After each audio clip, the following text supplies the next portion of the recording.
moment shared with you, not ending the day. You're never fully gone, going to be back again until the coming of the dawn.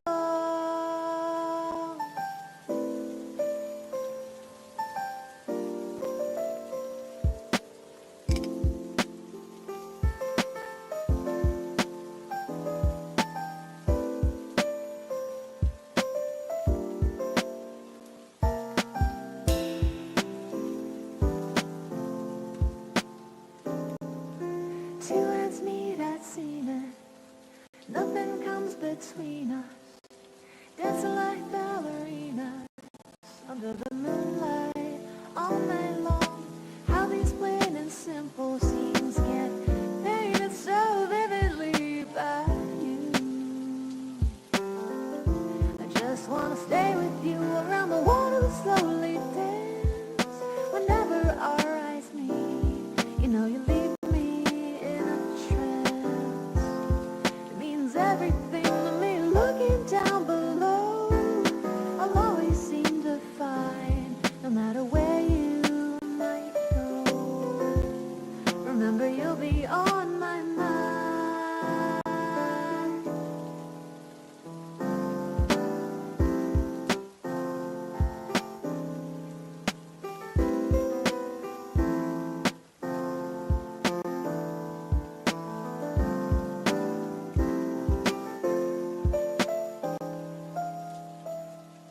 Within the inner heart I plead for you to talk to me. I wanna hear all the good and bad, the new stories you have. As I drift across the sky, the hour hand turns high. So good night, let me sing out.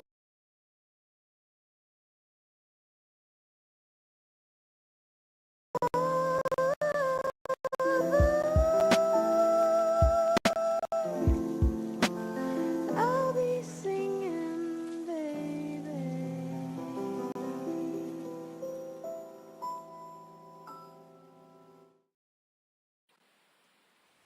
Another water in the night. Let me paint the view, color the town with my light.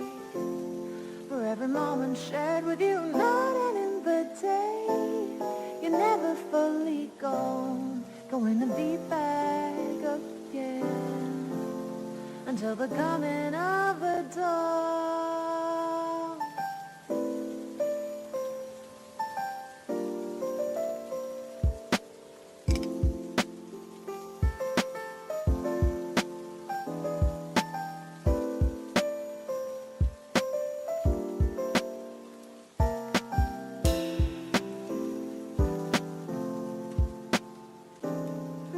Two hands meet at Tsukihime. Nothing comes between us. Dancing like ballerinas under the moonlight all night long. How these plain and simple scenes get painted so vividly by you. I just wanna stay with you around the water, slowly dance. Whenever our eyes meet, you know you leave me in a trance. It means everything to me. Looking down below, I'll always seem to find, no matter where you might go, remember you'll be on my mind.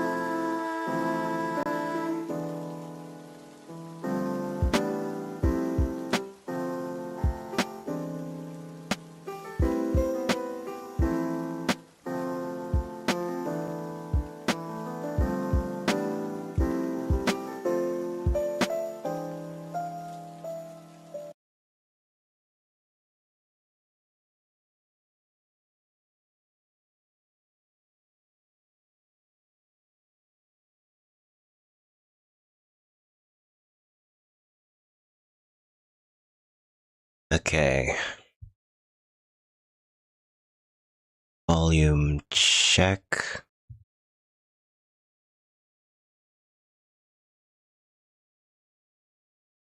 think that sounds good.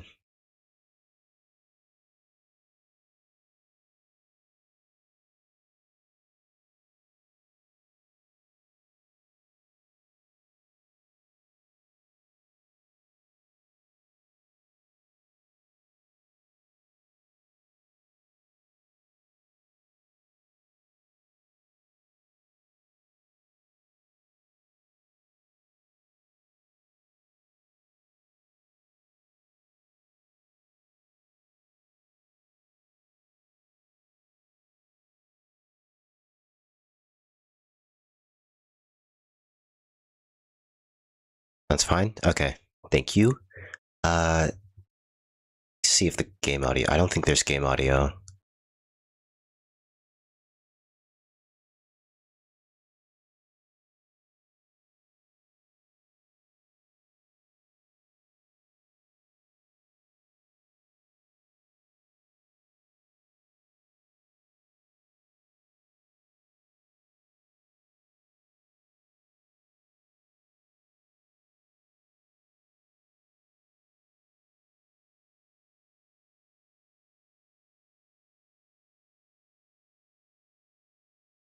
Wait, oh, I didn't... okay.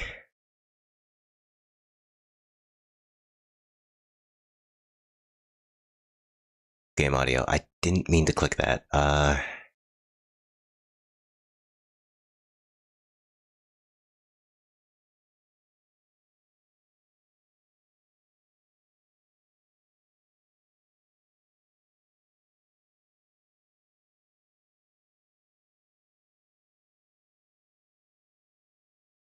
Title screen. Go to.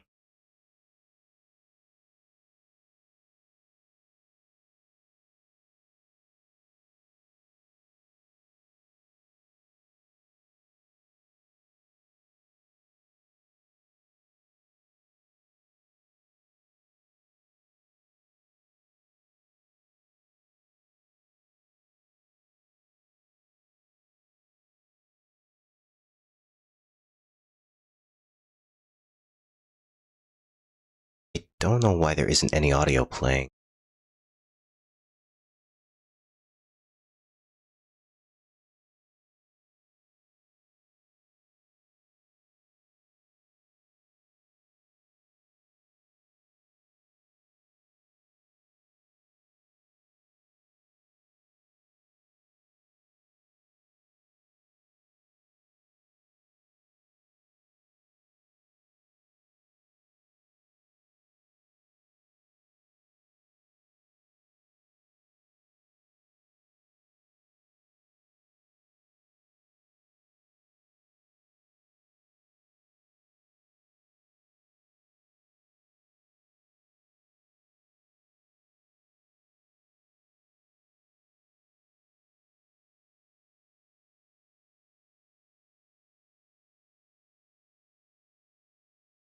Try offing it and switching it back on again.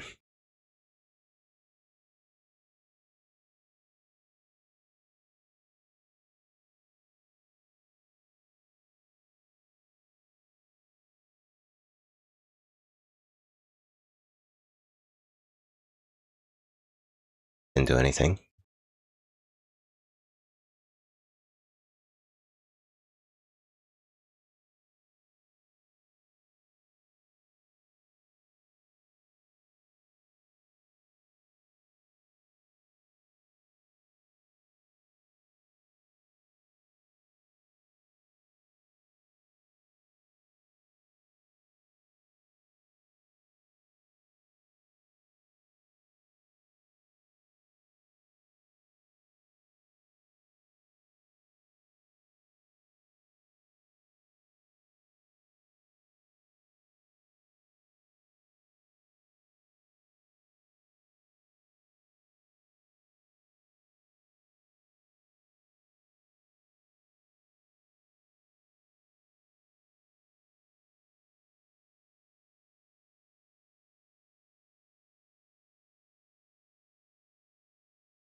I think I know what the problem is, actually. Let me try switching output.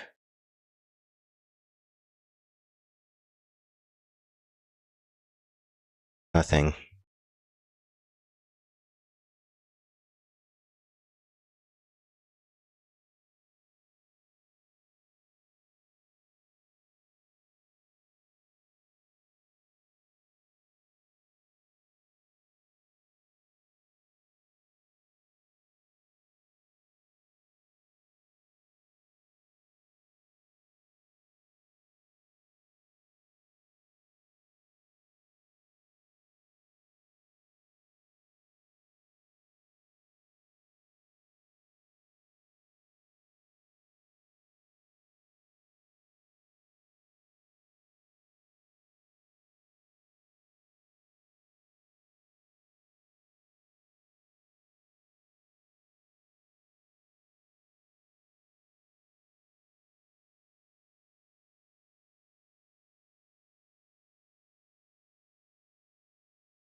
Oh, there we go.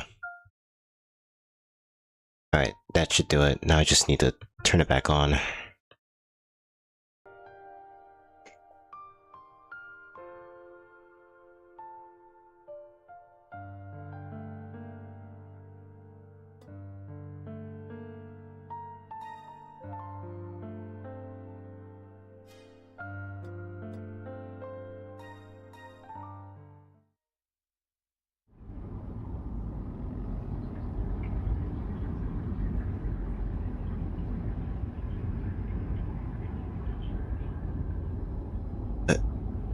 Where am I? A voice echoes in the darkness. The air is damp. The rotten smell that lingers in the air is eye-watering. And said, it's too dark to see a thing, it's driving her into sensory overload. What is this place? She can't remember what happened to her a few minutes ago. She can't remember where she is. She feels like she hears the voices of men in the distance. She feels like she came here of her own volition. She thinks her hard enough. She thinks she remembers taking an elevator. As the elevator descended, suddenly struck with the horrible realization that this wasn't just some goofy urban legend, but a dark and dangerous truth she shouldn't have struck her nose into.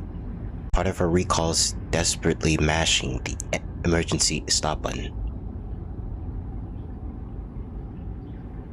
Where am I?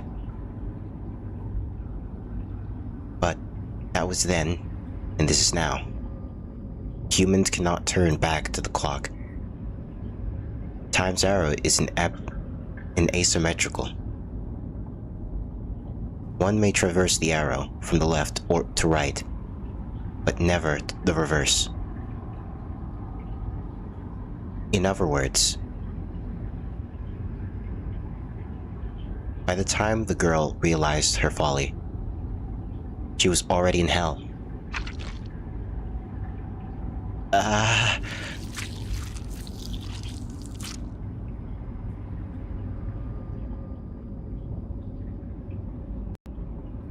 Fearing the dark, the girl presses her hand on the wall. Rotting in juice coats her fingers. It stinks of spoiled meat. It gives away to her touch. For her tears, she realized it must be human viscera. But she cannot bring herself to pull away. Her fingers must trace it to find her way forward. There is no other way to navigate this darkness. She can't escape the steady footsteps that have been following her for some time now. No, please, no. He has no choice but to follow the path, her expression distraught as her fingernails scrape through the slimy guts.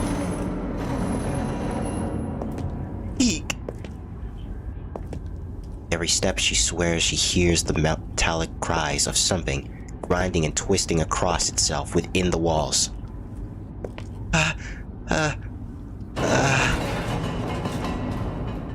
You human? Stop. Don't leave. Don't leave me. Mommy. Let me out. Let me out. Please let me out.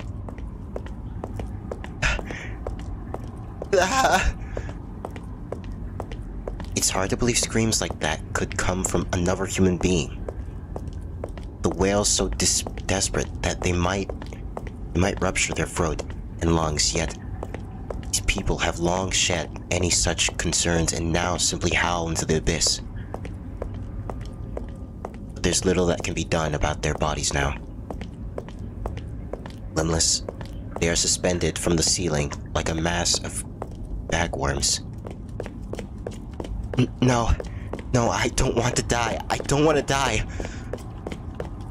She ignores the pleas of those who are beyond saving and continues to run. She just needs a light. Any light.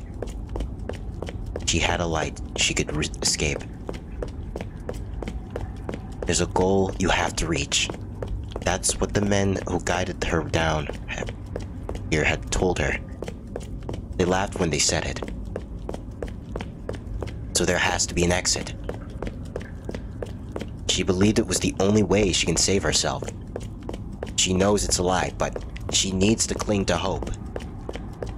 If she's to maintain any semblance to sanity. Light. A light. Light. She looks behind her. That's right. She knows she's not alone here. She came here together with her boyfriend. That idiot was the one who suggested it. It's because of him that she agreed. It might be fun to try. It's all his fault. She hopes he dies. She hopes he dies soon. She hopes he dies soon. Before she does. She hopes his death might lead to her escape. She hopes she'll be the only one saved.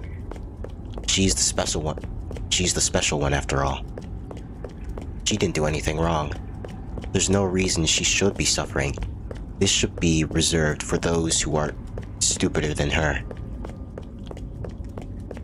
Those are dirtier than her. Or those who are luckier and more blessed. This has nothing to do with her.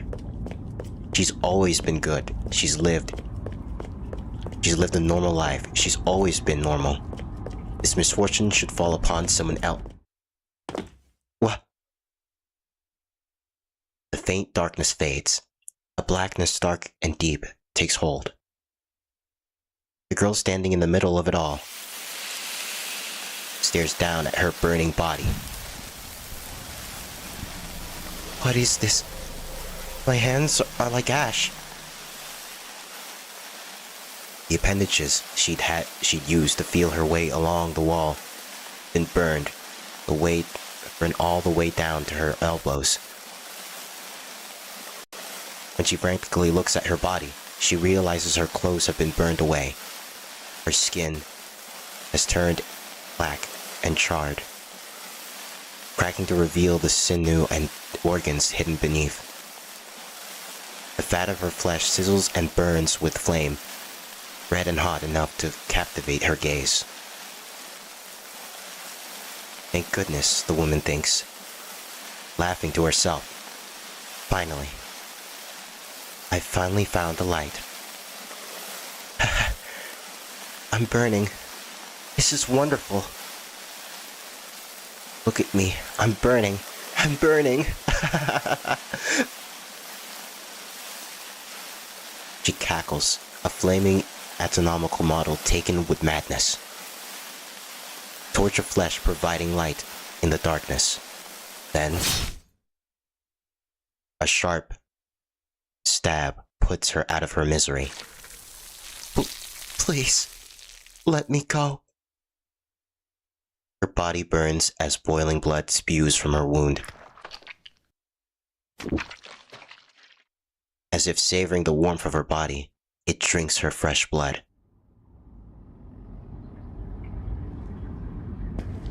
This hell returns to total darkness. Having finished the minuscule meal, it crosses through this masterless hellscape.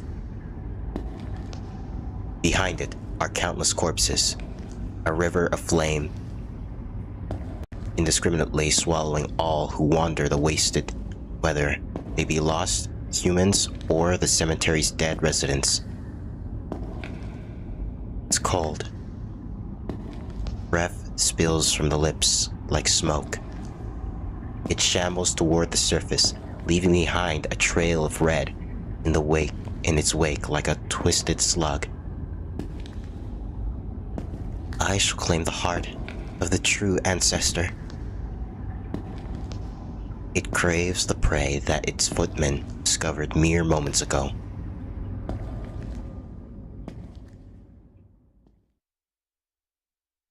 Does this game have any gameplay? No, it's mostly a visual novel with like a bunch of choices that you make.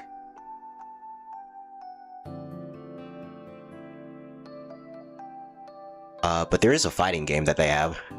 That has like a lot of gameplay in it. I plan on playing the fighting game just to, like, as like a chill way as to de-stress. One moment, I just gotta... I'm getting a phone call right now.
Okay, I'm back.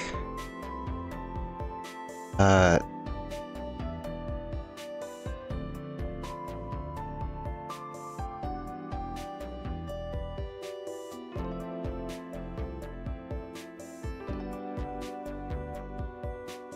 me just adjust some things real quick.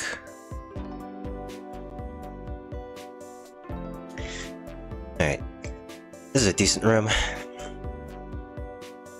I think I'll be able to sleep pretty well in a place like this. Arkud looks like she's enjoying herself as she inspects the hotel room. Welcome back, thank you.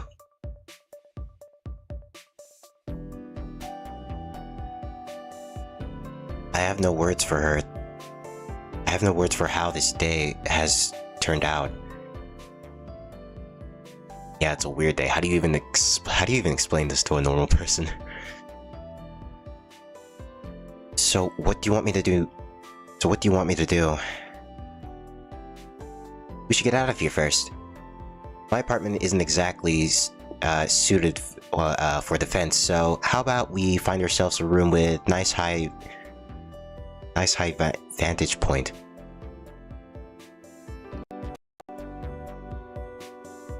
And here we are. Arkud hailed a taxi on the main street, and we drove over to one of the neighboring city districts.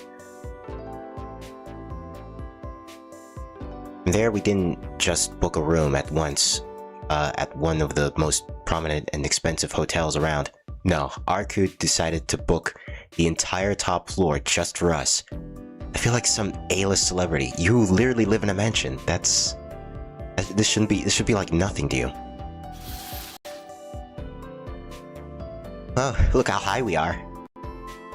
Seriously though, the rate your architectural abilities grow never ceases to astound me. What do you call this? Making mountains out of molehills? The march of progress? Nah, doesn't matter. Look, Shiki. Look, the alley we were in earlier, so small from up here.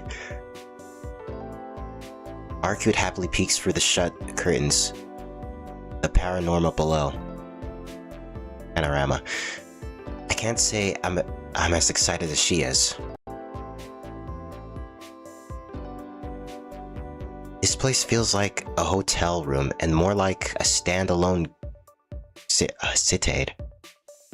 Citade? That happens to be built on the hotel's top floor. From the sun-blocking curtains, to the furniture, to the materials of the walls and doors, every last bit is grander than anything you'd normally encounter.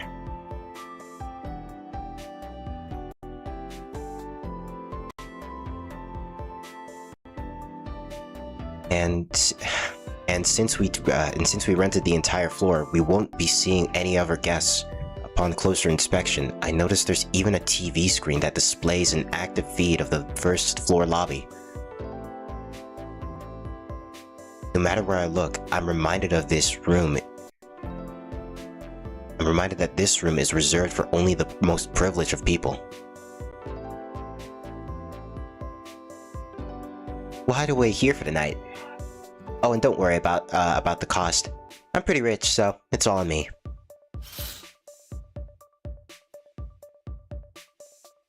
Arcud speaks cheerfully as she steps away from the window. As amazed as she seemed by the view a moment ago, it appears she's already grown tired of the big bird's-eye view of the city. Arcud, what are you thinking? An exhausted sigh slips out of me.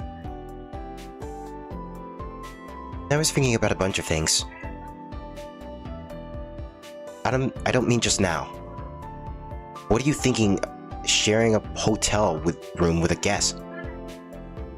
I paused before I finished my sentence. I'm only here to watch this self-proclaimed vampire while she sleeps. I shouldn't say anything that might complicate it any further. You know what? It's fine. Do whatever you want. You're weird, Shiki. You switch between anger and silence on a dime. I never know what to expect from you. Arcud chuckles if something's hilarious about the situation. Meanwhile, I'm standing near the door, muscles tensed as I keep a watchful eye on the room. Watching her relax, I realized we couldn't be more opposite from one another right now. Fatigue has spread through every inch of my body. I wish I could rest, but I also know that the second I take a seat on the sofa, I'll doze off. No matter how tired I get, I know better than to let my guard down now. Shiki, do you want something to drink? They've got plenty of options. A carefree voice calls out to me from the minibar. Needless to say, the bottles Arcud holds up are filled with alcohol. Isn't he like a minor? Aren't you too young to drink? I stop. I have no clue whether she's over the legal drinking age or not, and I don't particularly care to find out either. She's like a vampire. She should be like well over the age. I'll grab something later for now. No matter how exhausted I am, no matter how confusing the situation might be, there's some questions I have to ask her. I need to know what she is. And I need to know how much danger I'm in. I can't even afford to sit on the couch. I don't at least attempt to understand all the weird things happening here. For now, there's some things that I'd like to ask you. You can relax afterwards. Sure. I really don't mind. Why the sudden politeness, though?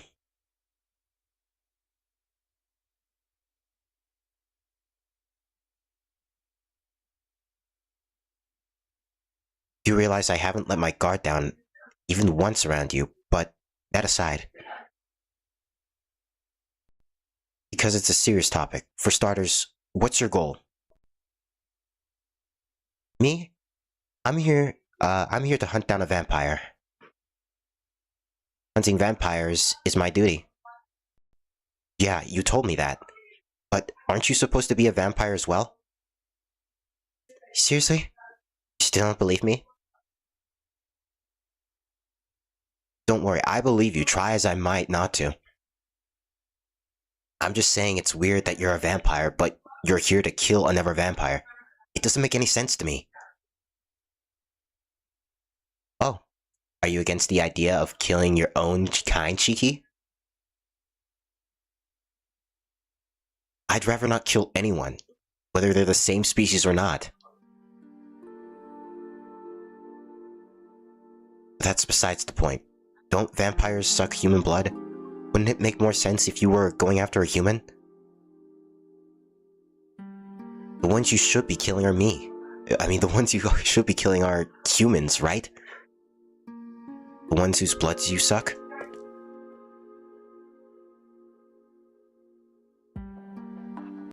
Sucking blood and killing are two different things. Though I see where you're coming from. You're saying I should get along with members of my own species, right?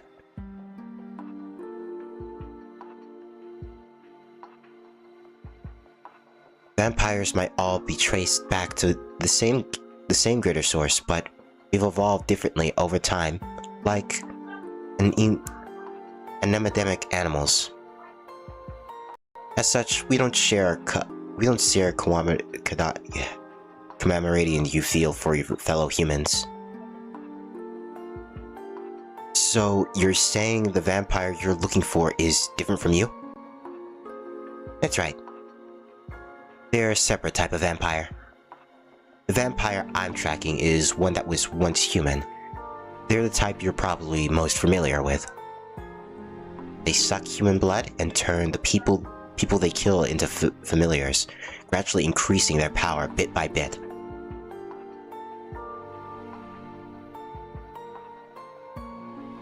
Remember those zombies this morning?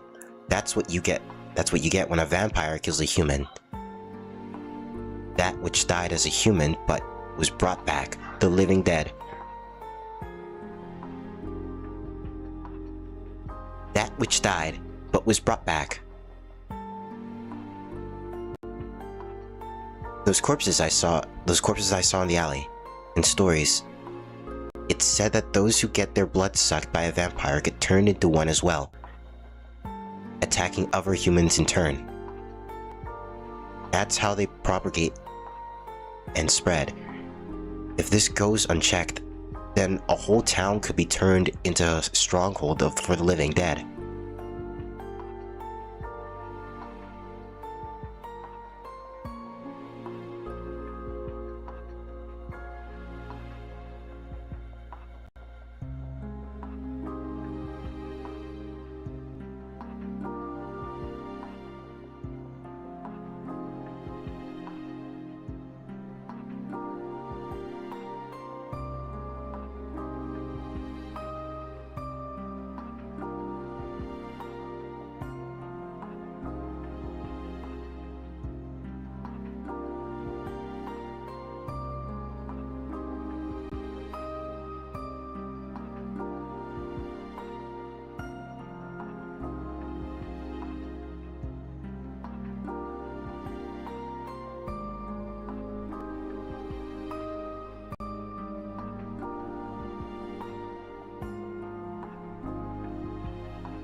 vampire lurking in your city is of that type.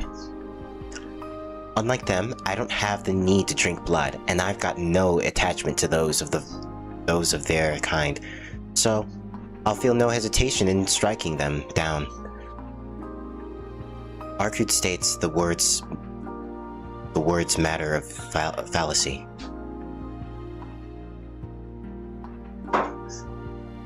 I guess there really are all kinds of vampires out there.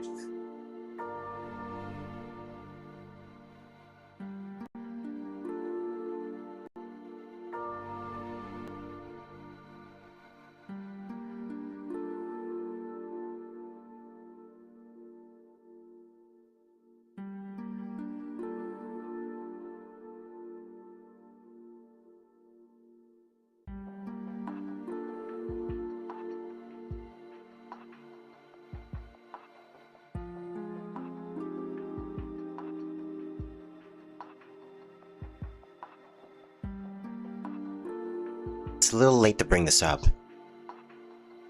but what the hell were you thinking when you said you were going to use me as a shield to go after that vampire?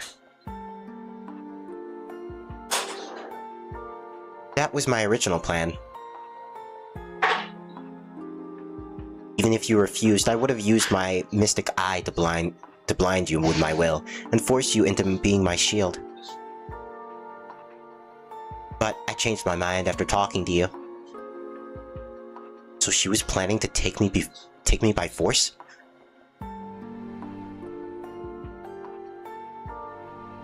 Don't think I'll be forgetting about that. So what changed your mind? I guess I realized I had the wrong impression. You had me thinking you were the church after you killed me.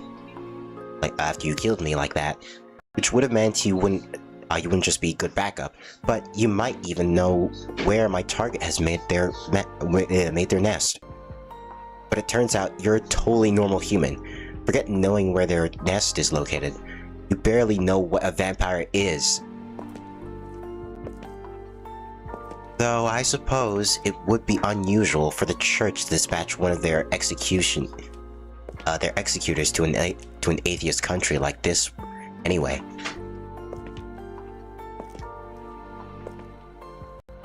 And it's even rarer to see one working solo, since they're almost always sent out in two-man cells, a master and a disciple.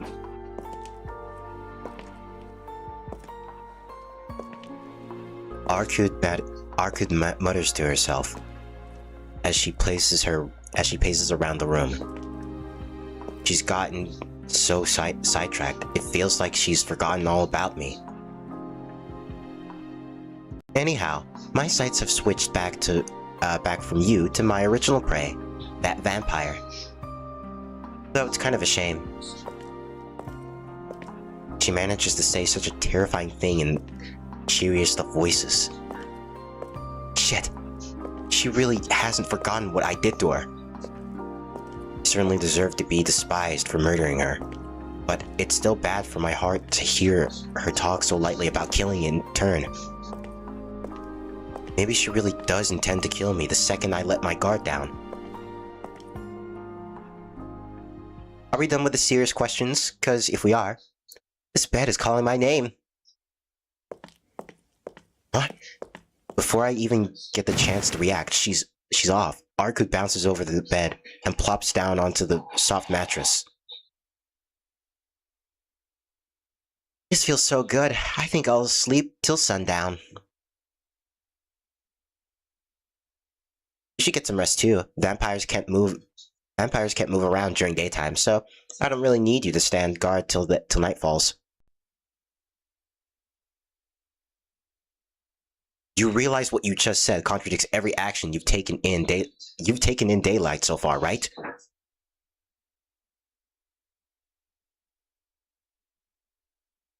Hang on, I'm getting another call. Be right back.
Sorry about that. I'm back.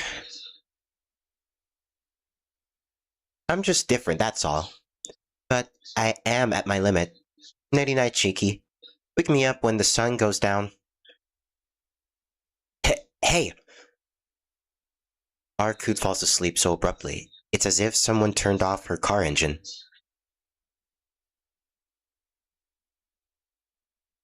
Seriously? I can hardly believe it, but she's actually asleep. I feel like an idiot for staying next to the door this whole time in case I needed to run. Is this okay? I mean, I'm the one to talk, but is she really okay with this? I was practically taken here against my will, but now I could just as easily run away. Don't tell me she's forgotten. Even if I don't feel the same impulse now. I already killed you once before. So how can she doze off like this with me around?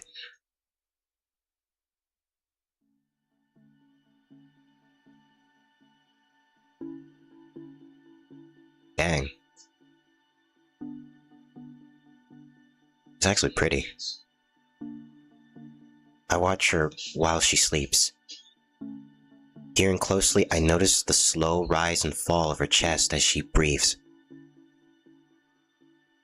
But other than that, she doesn't move a muscle. It's like I'm looking at a painting. The lids of her eyes are closed in a peaceful rest.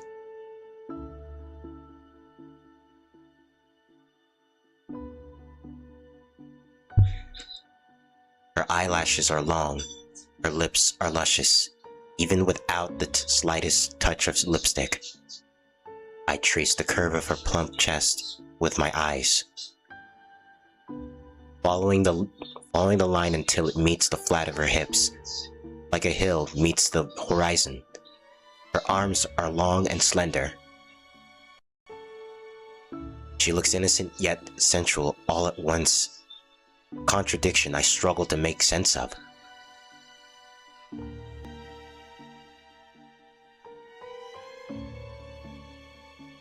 Here she is, vulnerably slumbering away in the hotel's royal suit. Trusting me, person who killed her, be the same room with her, despite us having only just met. You idiot! She's so ridiculously trusting and honest. I'm frankly a little worried about her. Either way, this is the time to choose. This may be my last chance to turn back. The woman told me to be her shield. But...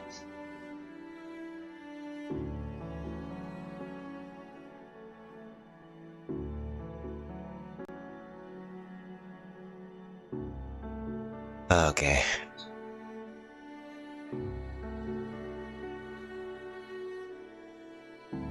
I guess we'll just stay put and stay true to my word, I guess.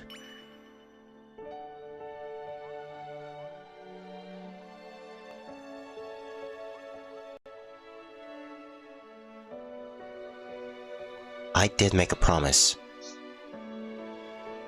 That's right, I did. No matter what happens, I don't intend to break my promises. Arcud is still asleep. I honestly can't tell by looking at her, but she did say she was weakened. She even said she was at her limit earlier. But the real question is whether I should stay or leave. I didn't even have the chance to think on it before.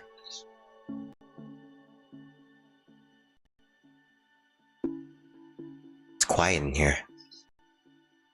We're the only two people in this room. On this entire floor, even. Though, I'll save wondering if it's rude to count its self-proclaimed vampires as people for later. Idiot. Don't even know which side it'd be rude to. Scold myself. After being chased the entire morning, my body is too tired to move. Probably, and thinking is exhausting. I guess I should try to relax first. I tear myself away from the door to sit down. The chair I choose is a tall one adjacent to the minibar. I find a bottle of mineral water inside. Pour myself a glass.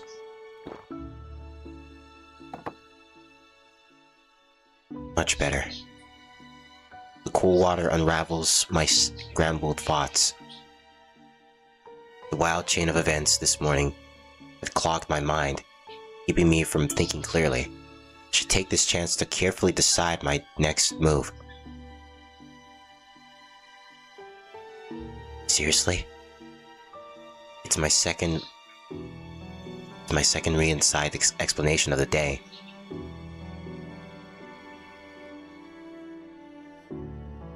One before was directed at Arkut, but this time it's aimed squarely at myself. The sound of her gentle breathing brushes against my ears, pulling my focus away. What is wrong with me? What am I doing getting all excited and worked up over her at a time like this?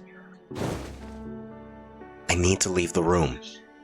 That must be because the fear that gripped me in the alley still hasn't let me go. I just need to take a deep breath in the hallway, and I'll be fine. Strange heat in my chest will go away.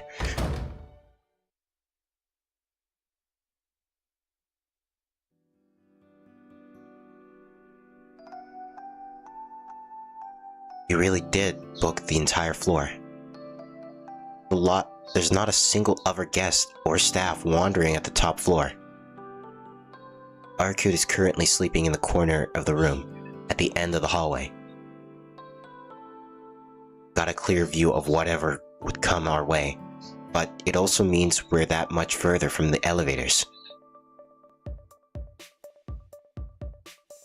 Totally forgot about school. It's a little past 11 a.m.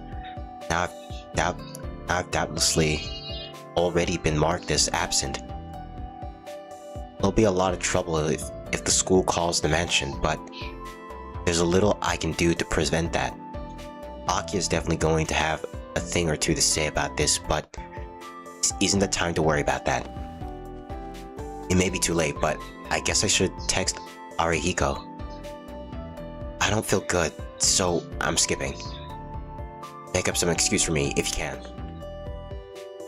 I send him a loose reason for my absence in the hope that he'll rise to my call for help. I'm not begging him to work any miracles, just hoping he can figure something out if the opportunity presents itself. If only I could tell him more about what's happening. No way. He just called a mental asylum on me. There's no way to explain the situation without sounding like a lunatic. Arihiko doesn't need to know more than this. Well then. Thinking of a familiar face calmed me down a little. It's time for me to return to the room where the self-proclaimed vampire slumbers.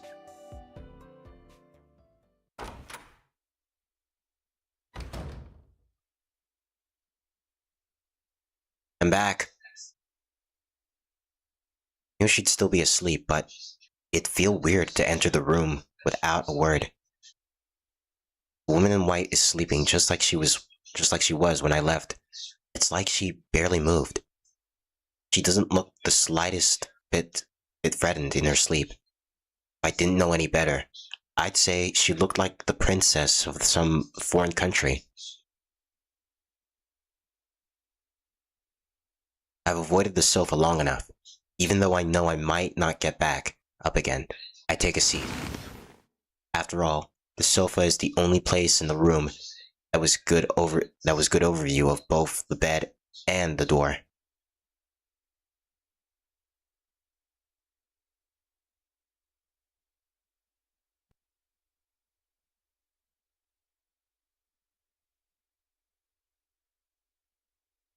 It is just as ridiculous comfortable as I'd anticipated. Its fluffy cushions call to me. I feel like I might just melt into them, but I stop myself. I'm supposed to stand guard, so I can't fall asleep now.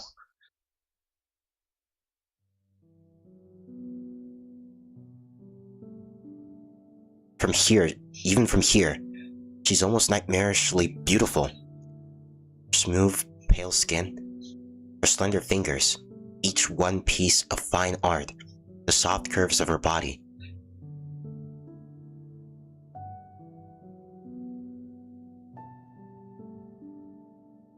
Every last detail of her body without equal, and when put together, composition is flawless. I've never seen a figure so sublime. No, that's not right. In all my life, I thought I'd never see one. Let out a long sigh as I look up at the ceiling.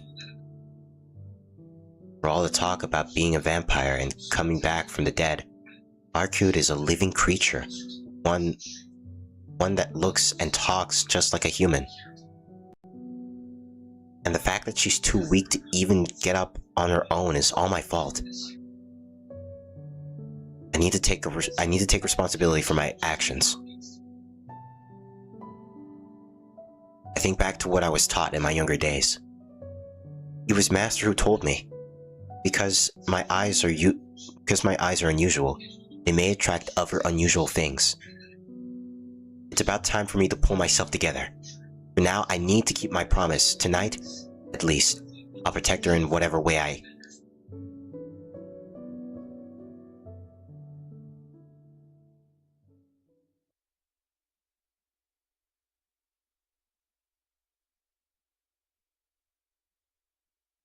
White. I open my eyes to the color white. The color pulls an old memory from the recesses of my mind. A hot summer day. Huge fluffy clouds cover the blue sky. The air shimmers with heat, and the kneeing of cicadas eats me. It's at me.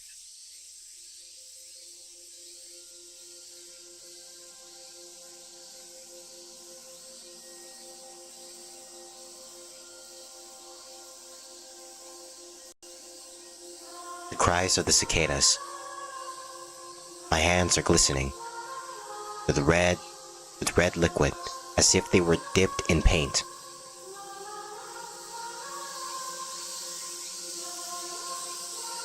Screech, screech, screech, screech, screech, screech, screech, screech, screech, screech. Cicada hunks are scattered around. It feels as if the beating sun is right on top of us. Burning, sizzling, scorching the clearing. A hot midsummer day. It's as if the world has warped into one massive frying pan.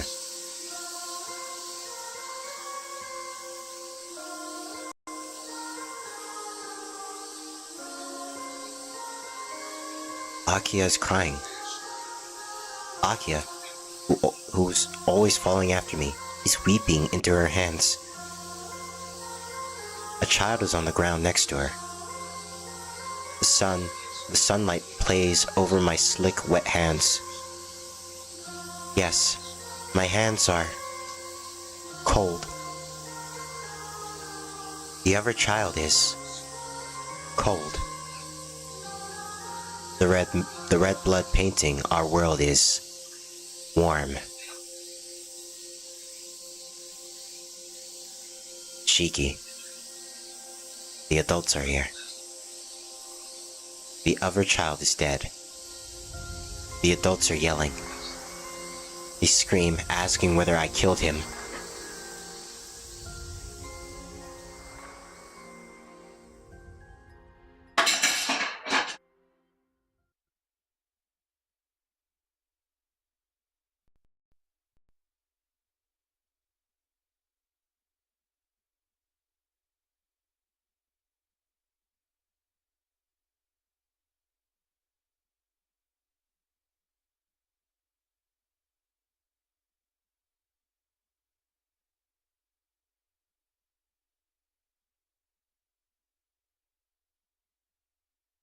A dream forgotten even within a dream.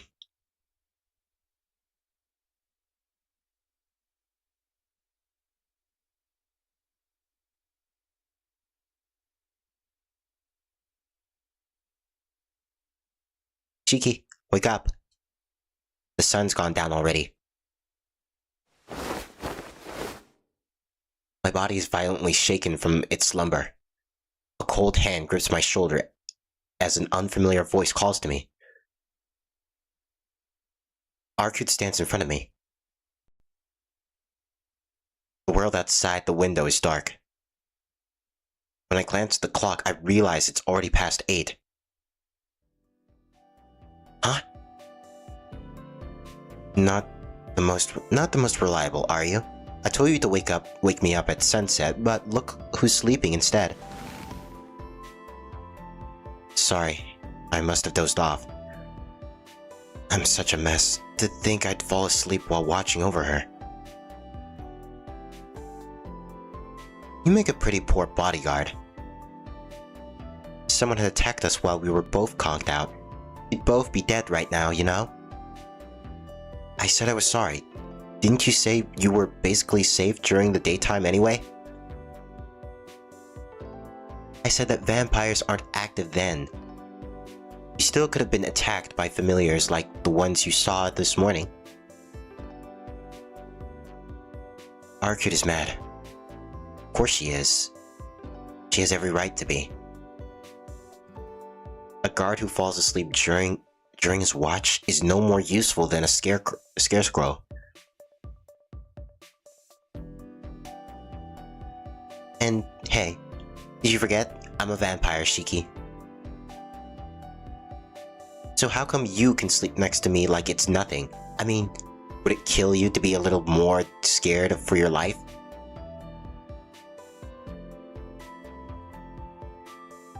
I take back my apology. She seems more upset at the fact that I wasn't too terrified to fall asleep near her than my failure as a guard. I finally reclaimed enough strength to move only to wake up and find you sleeping like a baby. You look so defenseless, it's honestly making me wonder if I'm lacking in vampire grandeur. Hold on, I'm defenseless? Then I'd say the same goes for you. You're the only one asking her own murderer to guard her while she sleeps like a little princess. What makes you think I wouldn't have done it again?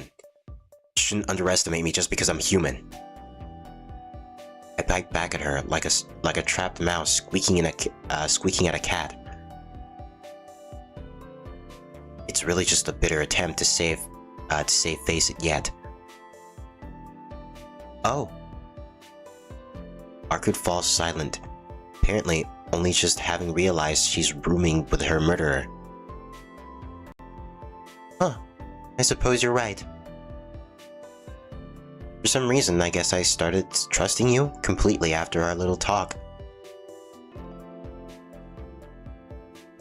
Well, it's not like she has any bad intentions.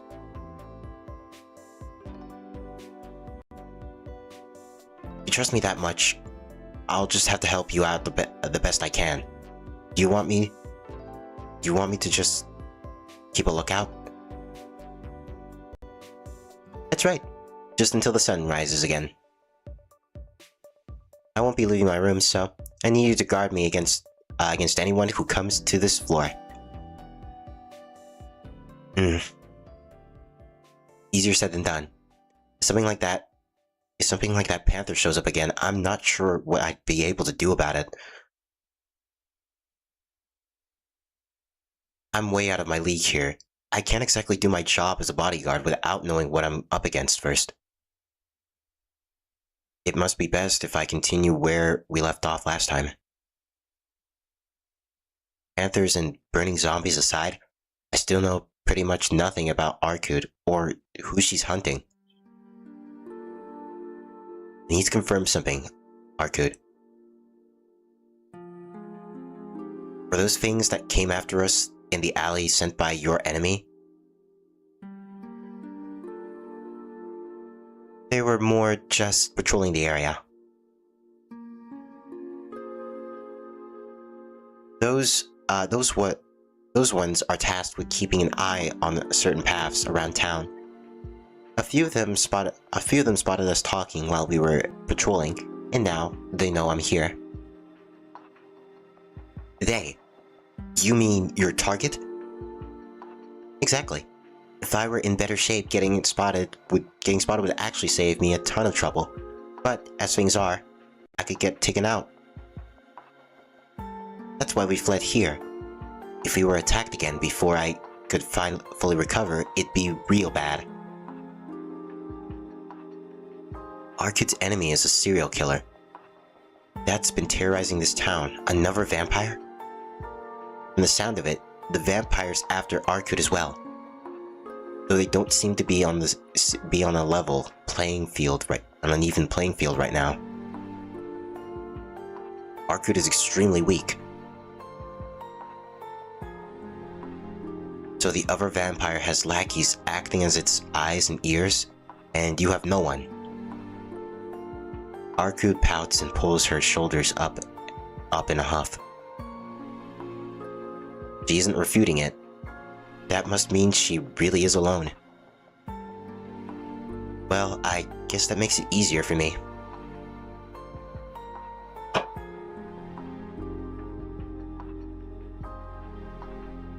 You were talking about how there were a bunch of different types of vampires earlier. Is this the same thing? Like, are we dealing with a type of vampire that has a bunch of followers? I wonder if there's a simple way of explaining it. Arcude's eyes wander over the ceiling as she thinks. Doesn't feel like she's that used to conversation. It's fine. It's fine. You can give me the complicated explanation. Just tell me whatever you can. I might not be able to follow everything, but I'll try and make sense of it one way or another. You sure? Thanks, Shiki. Yeah, no need to thank me. Just let me know what's going on. Arcude nods exactly. So there are a few types of vampires that convert hang on, I'm getting a call.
Okay, I'm back. Sorry about that. So there are a few types of vampires that convert a lot of followers. The ones that's taken residence in the city is particularly old type called a dead apostle. Oh, she's bringing out the whiteboard. Dead apostles, lesser. Or, as the church sometimes calls them, a Castellan?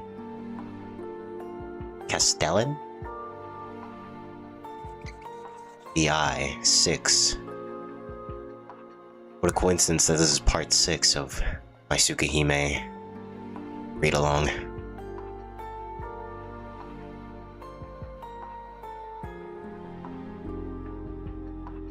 These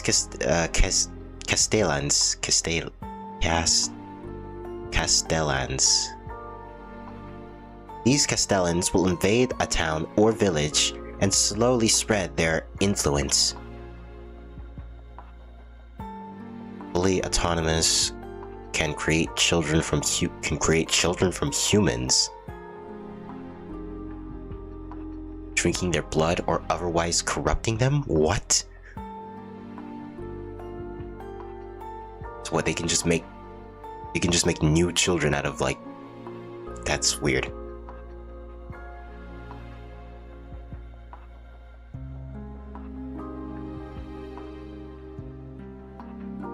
Let's look at the first stage of their invasion.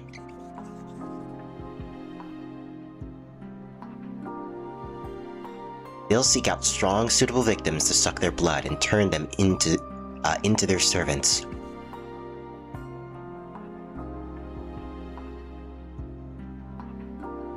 Interesting. Nightmare, Nightkin, Undead.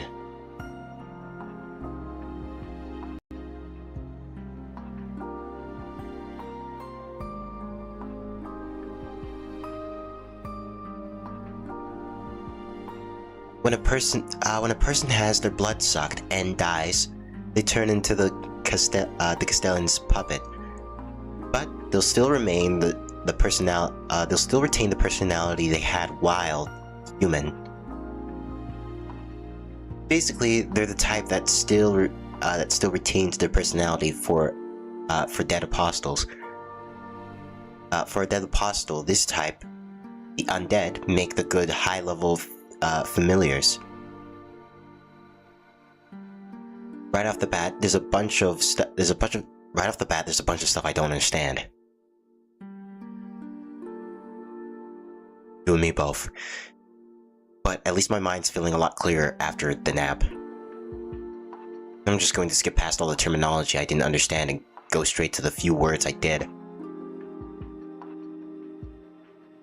So these undead, the ones that still possess their original personality, they're vampires that were originally human.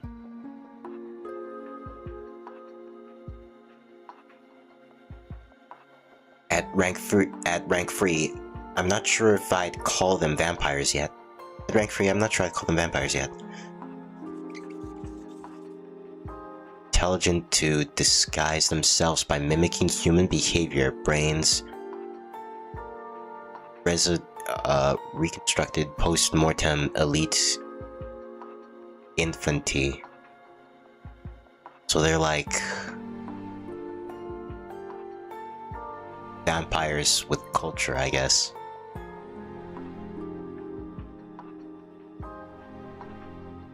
Born a vampire, but with the knowledge of a human, I guess. Physically, they're superior to humans, but they're still more like worker ant leaders who can't create offspring of their own.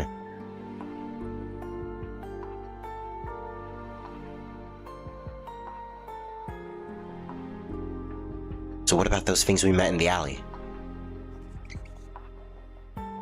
Ghouls.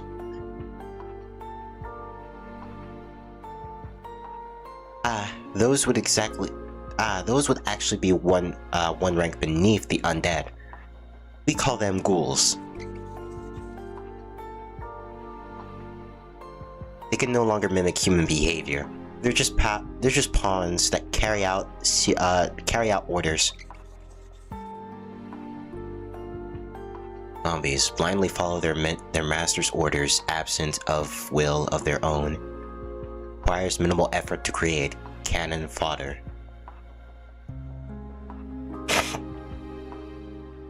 Interesting hierarchy. Getting a little carried away with their explanation, Arcud has gone and outlined different types of vampires on the board. She's surprisingly multi-talented. So there's 6 of them. Once the Castellan has... Wait, is she falling asleep to this? Or no, wait, no, she's thinking this? Once the Castellan has converted enough people into their servants, they'll arrange a coffin to slumber with.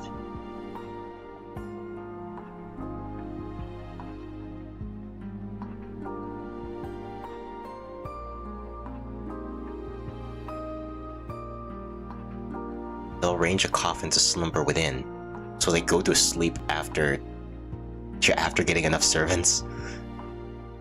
They do this since they can't be active during the day, and any type of vampiric activity will just draw more attention. As much gathering food and expanding influence is left to their servants.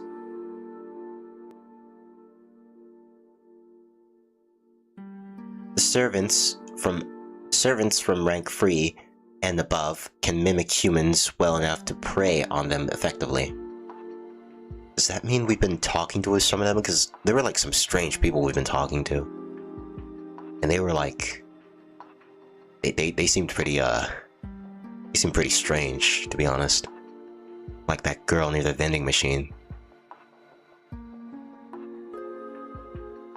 Servants from rank 3 and above can mimic humans well enough to prey on them effectively.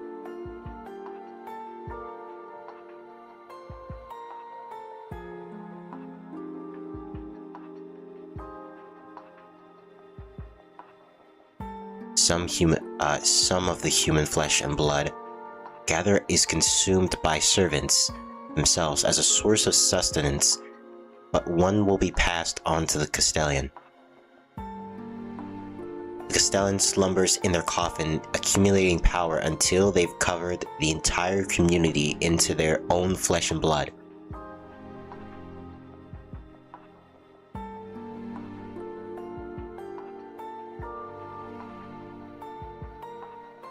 That's the type of vampire we're dealing with in this city right now. As things are, they still don't have a lot of servants yet, so they're not that powerful, but more humans fall victim. The Castellan's power will continue to grow exponentially. Ideally, one would snuff out the location of the vampire's coffin and take them out before it ever comes to that, but I haven't pinpointed their whereabouts yet. They've hidden themselves pretty darn well this time. I can't sense even the slightest trace. Only I could figure out where they're sleeping, this would all be a lot easier. Without any clues though, all I've been able to do is wander the town during daylight to investigate. At which some point, some crazed slasher jumped me and killed me, so that was a bit of a pain. Arku claps her hands together and punctuates her sentence with a bright smile. Ugh. Damn. A four-eyed slasher, watch out. Uh-huh. That's me she's talking about. Swallow uncomfortably.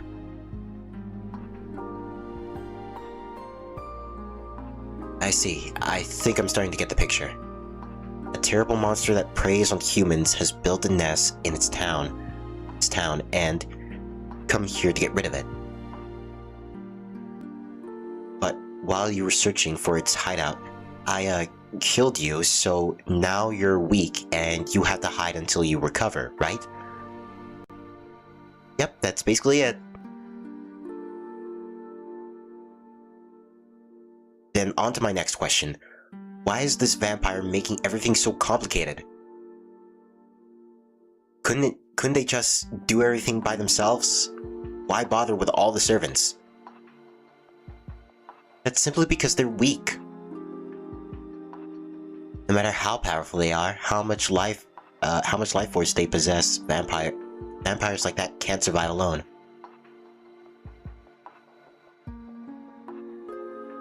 When you have as many weaknesses as they do, standing out for too long is a ticket to an early grave. That's why they turn humans into familiars and have them collect blood in their stead. Humans may be weaker, but they also possess fewer weaknesses of their own. It's essentially a matter of reducing risk for them. So vampires have a lot of weaknesses. Huh. Like what exactly? Well, there's sunlight and the risk of their magical energy running dry, but their biggest weakness is probably that they have a lot of enemies.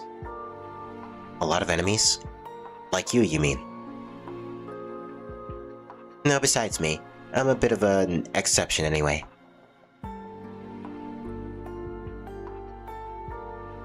As you might imagine, humans aren't the biggest fans of vampires, and humanity's greatest assets are your numbers and your ability to band together, right? There are humans whose sole purpose in life is to search for purpose of vampiric incidents, track the culprits down and slay them. The church-serving religion in Western Europe is especially vicious about the whole thing. Their huntress calls themselves executors and claim they're carrying out the Lord's will.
They've had centuries to hone their skills in killing dead apostles. Honestly, they're more trouble than some vampires themselves.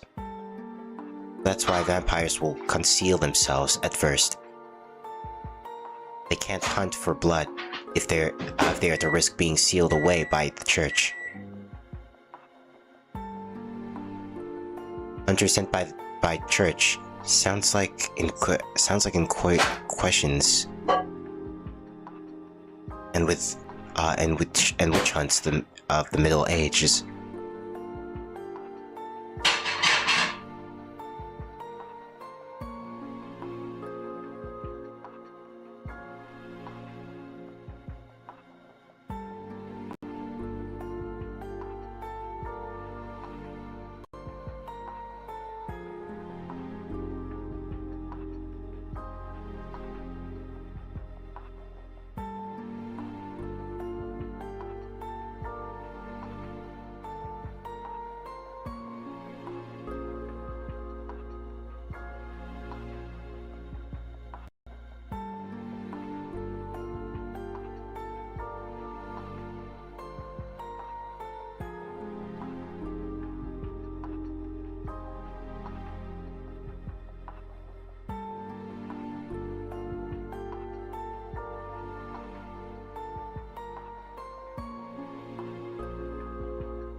They must be incredible.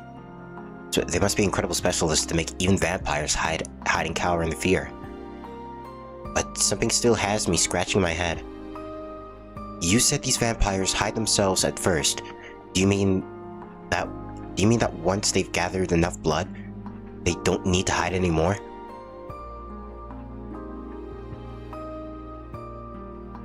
That's right. Hiding becomes pointless once they're strong enough. Sorry.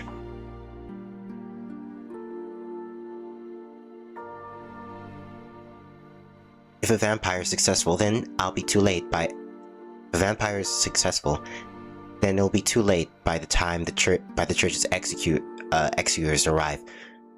They'll be using the assets it's accumulated to rule the town with an iron fist. Then, once it's finished devouring the town, it'll move on to find a new hunting ground. If humans want to eliminate a vampire, you need to do so before it becomes an issue any later, and the city's far too gone to save.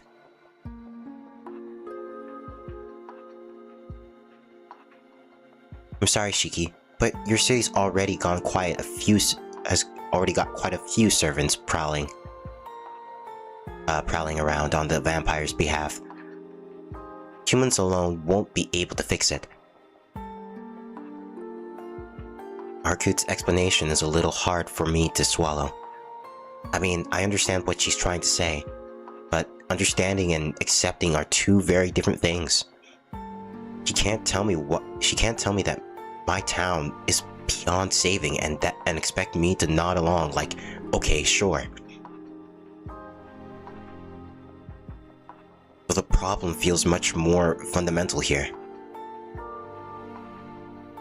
Yep, and I can't believe it.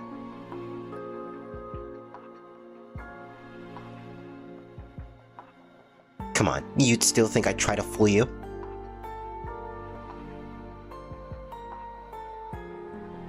No, I believe what you're telling is the truth.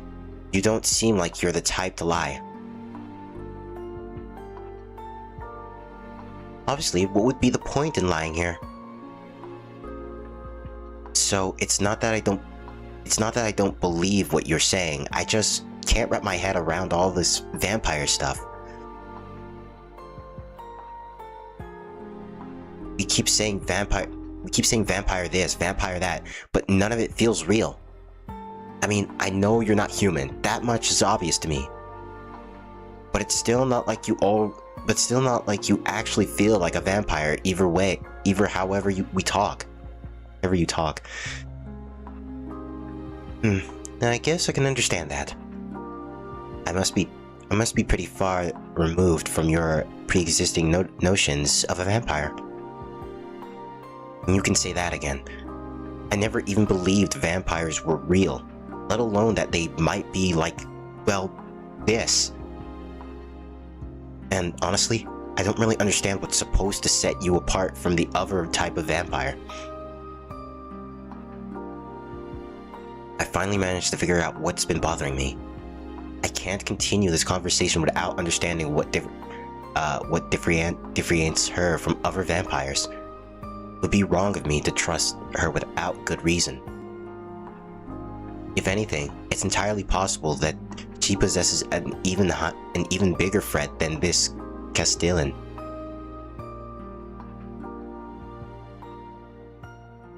Oh, I suppose it would make sense for a human to think that way. If you've never heard of this either, you've had no way of knowing which of us is more of a threat. No problem. That just calls for some supplementary lessons. Strap yourself in for Vampire 101. Arku proudly holds up a finger. Sure. And what would that be? You're completely new to the world of vampires, so we had to go back to basics. Teach you stuff even a kitten would know. Here you go, Vampire 101. Don't you worry, Shiki. I'm an excellent teacher. Teacher? Since when? I've got to admit, it feels a little condescending for her to explain to me like I was some kind of kid. Ha! Fine. Just keep it short, please. Leave it to me, I'll do whatever I can.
Okay.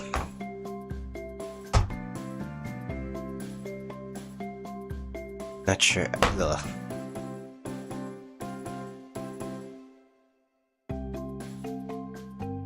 Not sure if I feel all that ready to leave. I have to leave it to her.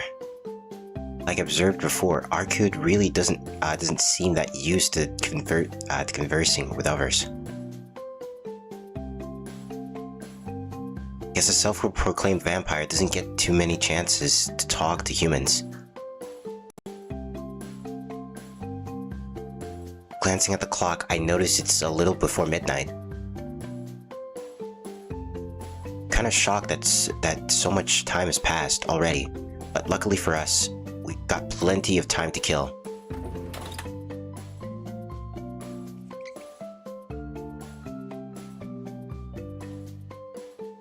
Let's start by classifying the main types of vampire. The term vampire gets thrown around a lot, but you can actually split them into two main branches.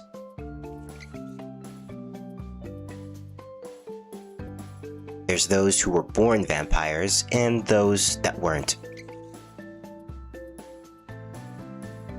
The former are called true ancestors, and the latter dead apostles.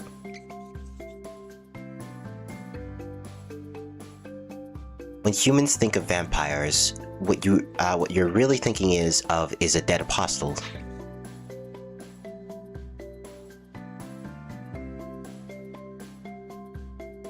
All the different ranks I mentioned earlier are essentially a taxonomy system for dead apostles. They drink human blood, turn the others into servants, are weak to sunlight, and will retreat when faced with a baptism.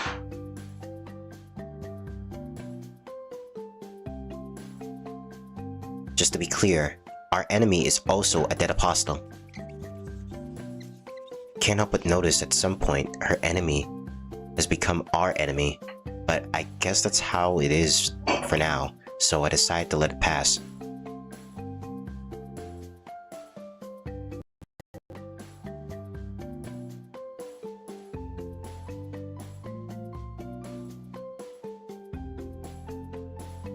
You said these dead apostles weren't always vampires. What's that about? Dead apostles are those who used to be human, animals, or anything that wasn't already a vampire, really.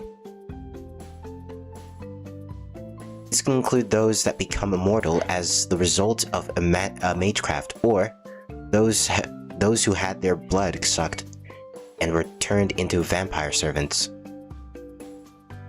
In the end, it doesn't matter how they got there, the result remains the same. Those who become vampires obtain a flawed yet immortal body. Either way, they're no longer human.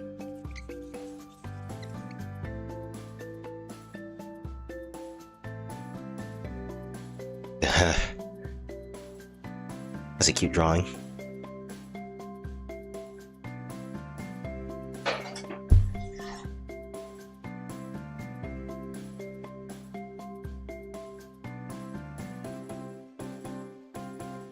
So we've got true ancestors, which are natural-born vampires, as well as dead apostles, which are humans who turned into vampires.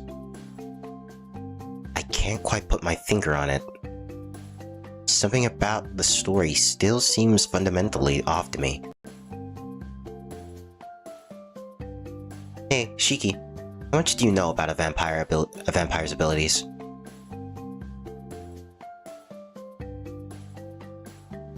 Ellie lied here, she said she would be here. They gave me blood. Blood. Blood that they needed. I needed blood, Kyrie. I needed blood. You who saved me. On that shore. Gallons of that stuff.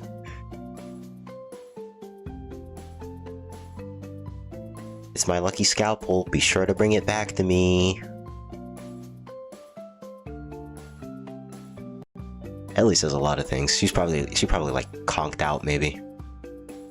She probably fell asleep. That's what I'm willing to bet.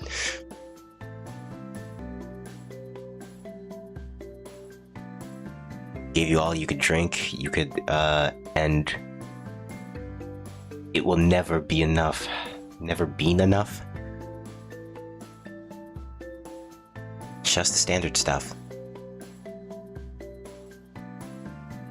They drink the blood of virgins. They can paralyze you with just a glare. Can turn into mist, and wolves too, I think. Basically all the vampire stuff you usually hear about. Well, all of that is more or less true.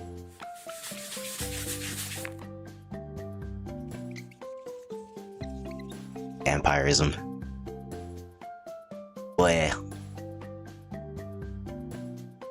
The blood of those who have yet to exchange fluids with another person to better suited for supplementing vampires. Genetic material, essentially virgin blood, is more nutritious. Remember, dead apostles, those who weren't always vampires, have flawed sort of immortality. Sure, their cells don't age and they die far less easily. But it's like an ever-burning furnace. Without a regular supply of energy, they'll waste away. All living things absorb nutrients from their food to survive, right? It's the same thing here. The only difference is that as long as vampires can't feed on blood, they won't die a natural death.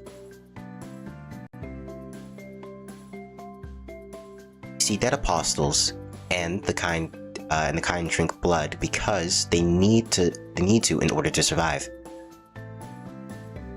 Since they are born human, they aren't equipped to maintain an immortal body. The older and stronger a vampire gets, the more its genes begin to buckle under the strain of that growth. It doesn't grow more powerful, it'll break down.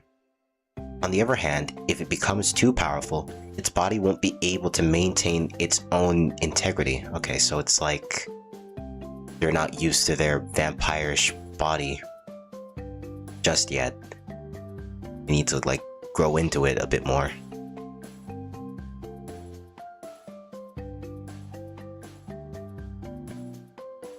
So what are they to do?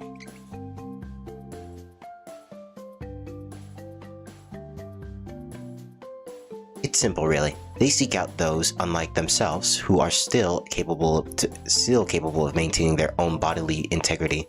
Then the vampire takes from that which they've lost. It's how humans enjoy having organic compounds in their diet. Vampires drink human blood from which they obtain normal genetic information and energy, I guess you'd say. It's like drawing calories from the soul.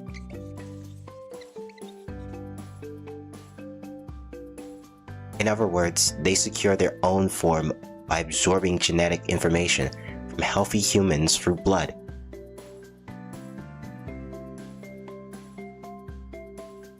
Drinking blood isn't just a means of feeding and accumulating power, essential to their command existence.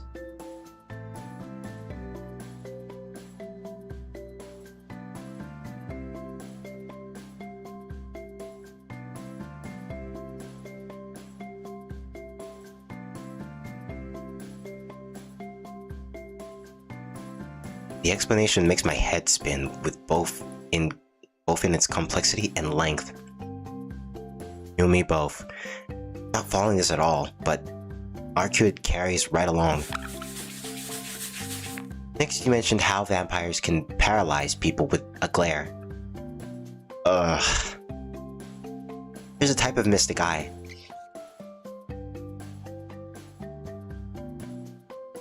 The eye makes for a convenient and powerful magic circuit, so there are quite a few vampires with mystic eyes. It's probably easier to understand if you think of it as a way to direct magical energy in one direction, like a laser beam coming out of the eyes, something like that. vampires can shoot lasers from their eyes?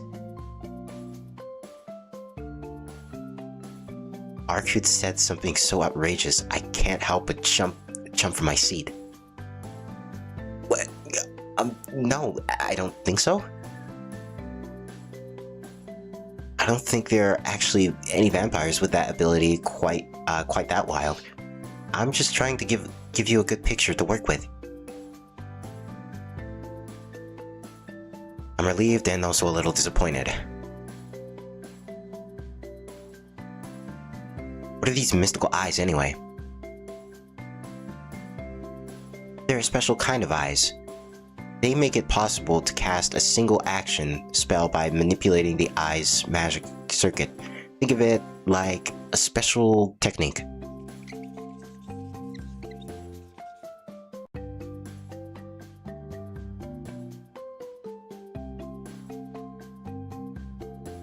Humans have all kinds of different swordsmanship styles, right? It's the same as that.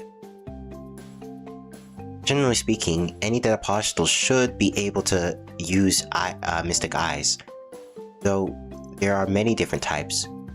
That said, even if they train a lot of it, it comes down to the innate talent and aptitude of the vampire.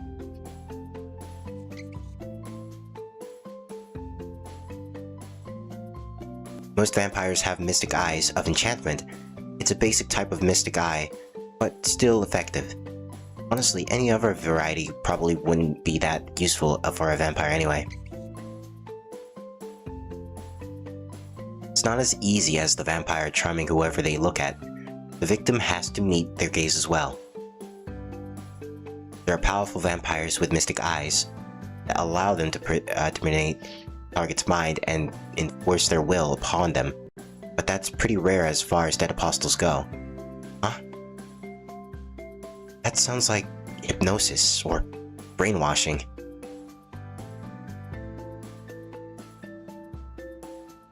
You could go up to someone and tell them to forget everything they saw. With a power like that, you could cover up any murder, even if there were witnesses at the scene. So, complicated mechanics aside, it's bad to look at a vampire in the eye. You're catching on. Yeah, when you're fighting vampires, you should try to stay away of the entire situation instead of staring your opponent down. Making direct eye contact is a good way to get killed. Next, turning into mist.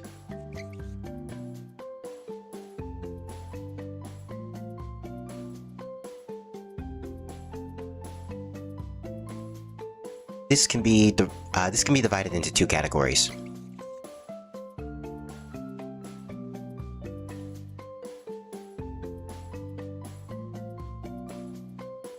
A high-level vampire might actually be able to dissipate its body into small particles. However, there are only a few dead apostles who can pull this off over long periods and distances. Lower-level vampires might be said to disappear in a puff of smoke, but I think your country calls them Kagemusha.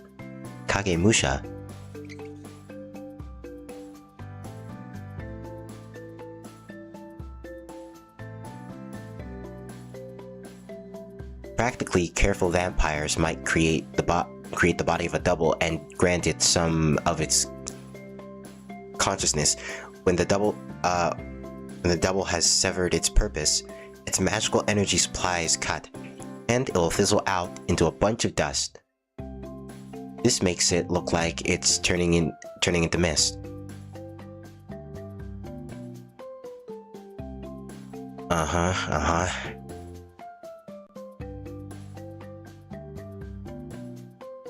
So she actually knows about Kagemusha? She might be a vampire from some foreign country, but she's surprisingly knowledgeable about Japanese culture.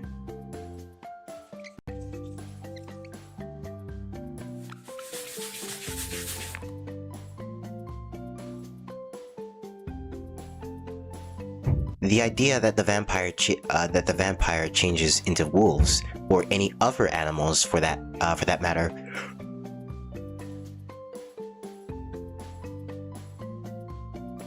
is a byproduct of the way the vampires use familiars to heal their damaged bodies.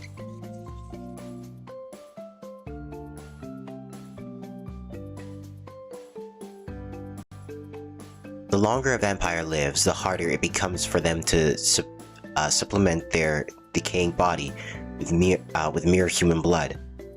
That's why they'll seek out some powerful beast and take it into their being.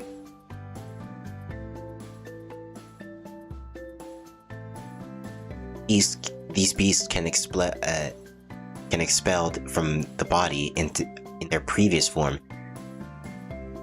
This could make it look like a vampire just turned into a wolf or something.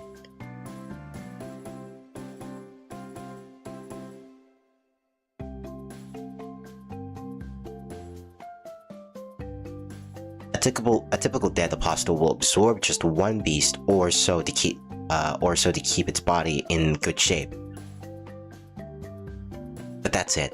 Absorbing too many can cause the vampire's sense of self to become clouded by the same animals instead. Only one dead apostle was known to use multiple beasts as his familiars. He's long gone though.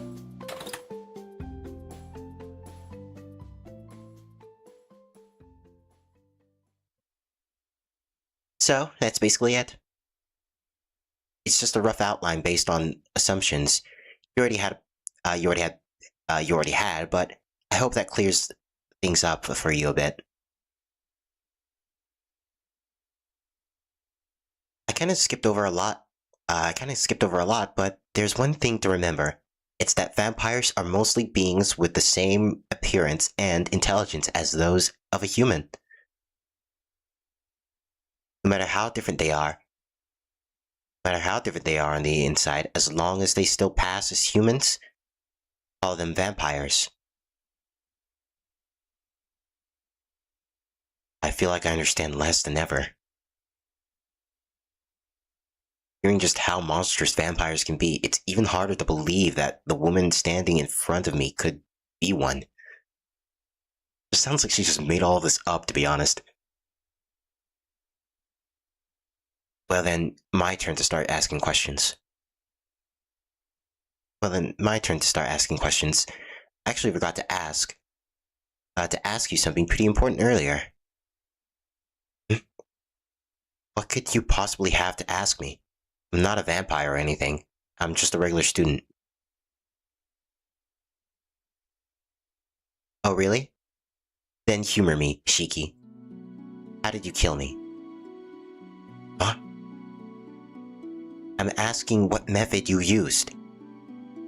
It wasn't runes, Kalbala, or anything else.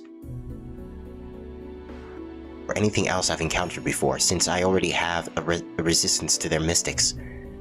Which leaves magecraft that I've never encountered before. Like ancient Shintoism or South American treasures. And even then, it shouldn't have been able to kill me. So completely. Answer me, Shiki.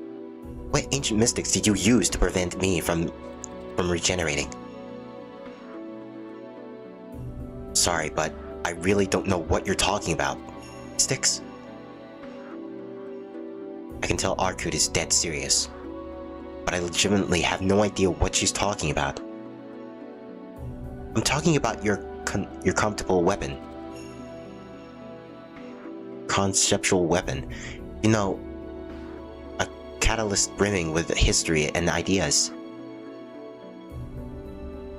You must have sacred artifacts in Japan, right? Usually there's something like a staff or blades or a jewel or mask used in mystic codes. Come on, Shiki. Are you sure none of this rings any bells? It doesn't. I keep telling you. I'm just a regular student. I don't know anything. Liar. There's no way someone who isn't even a mage could harm me. Shiki, you're hiding something from me, aren't you? Arku glares at me like an angry cat. But no matter how she looks, it's not like I have anything to hide.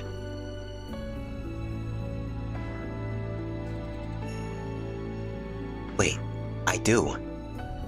Sorry, I guess there was something.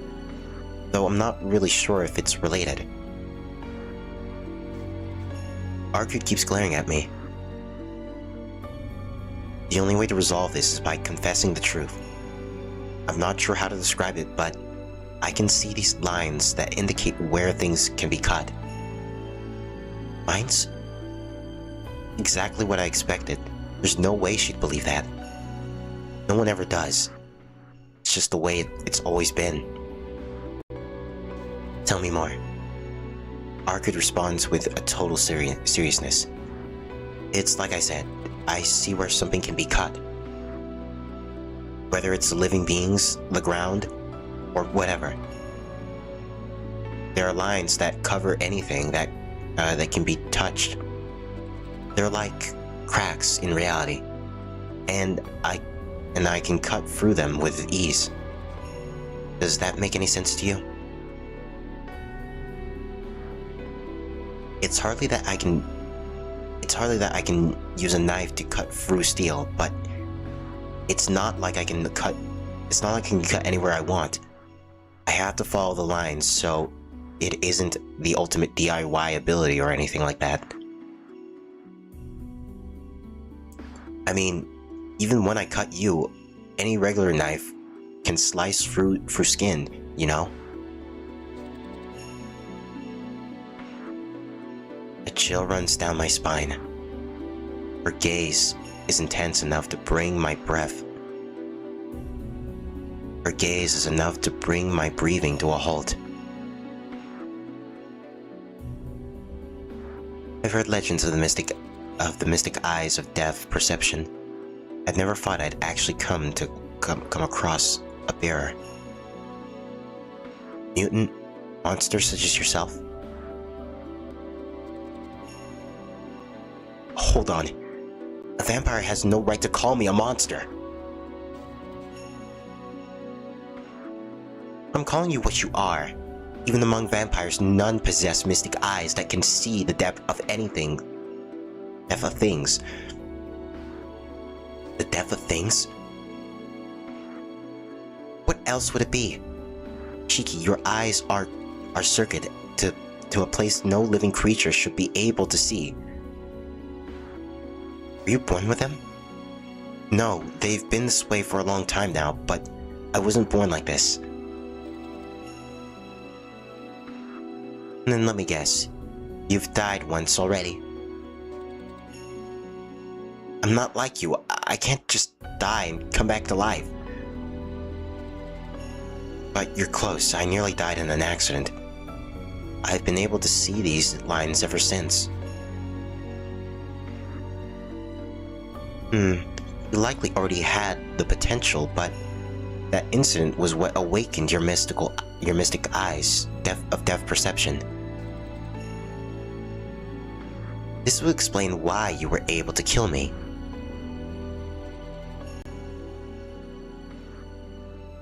Arkud huffs a little and turns her gaze away from me. Even though she turns from me with clear distance, somewhat grateful she's no longer staring me with those eyes of hers. Arkud, do you know what these lines are? It's as if I can see them like you, but I suppose I can tell you what I've heard.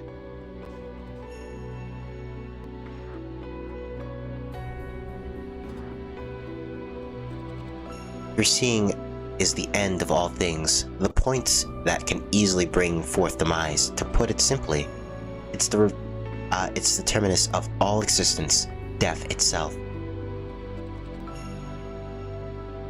That's pretty close to what Master told me before she gave me my glasses. The end of all things, the inevitable future of creation.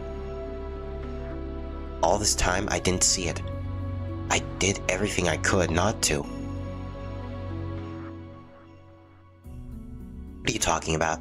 All these lines do is indicate where it's possible to cut through them.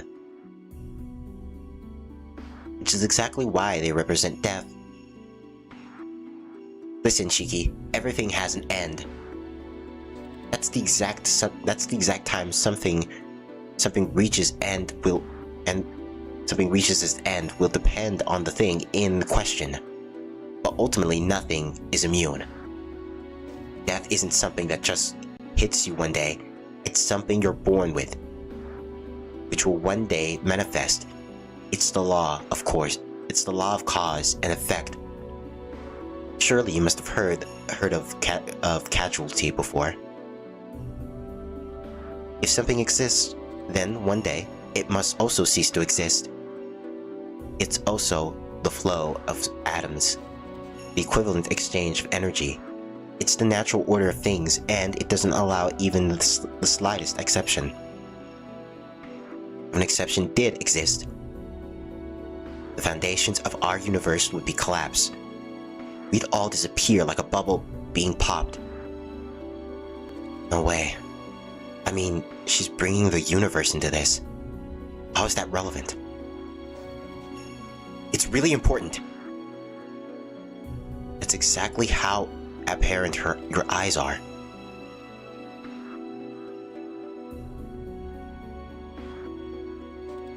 Are you getting all this?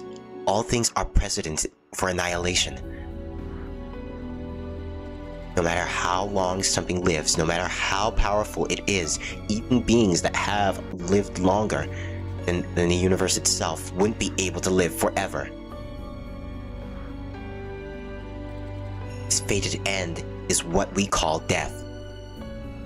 Death is present in all things from their conception, so if you had the capacity to comprehend it, and your brain and eyes could tune into it, then seeing death should be entirely possible. That's the true nature of those lines you see, Shiki. To explain it from the human perspective, you're seeing the presented breaking points of the atomic blood, the atomic bonds. Or maybe they're telomeres, built into beings' genes, which someday express its cause of death.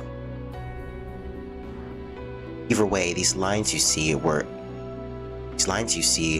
are where things easily die. In fact, they're death itself. The fact that you've lived like this for so long is astonishing. I can't believe you're even sane. Arcade speaks in an attached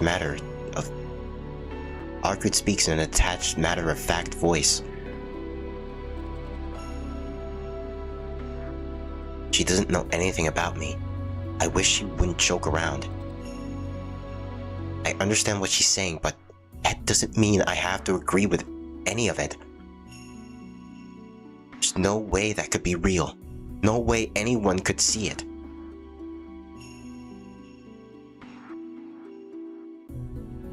But you see it, don't you?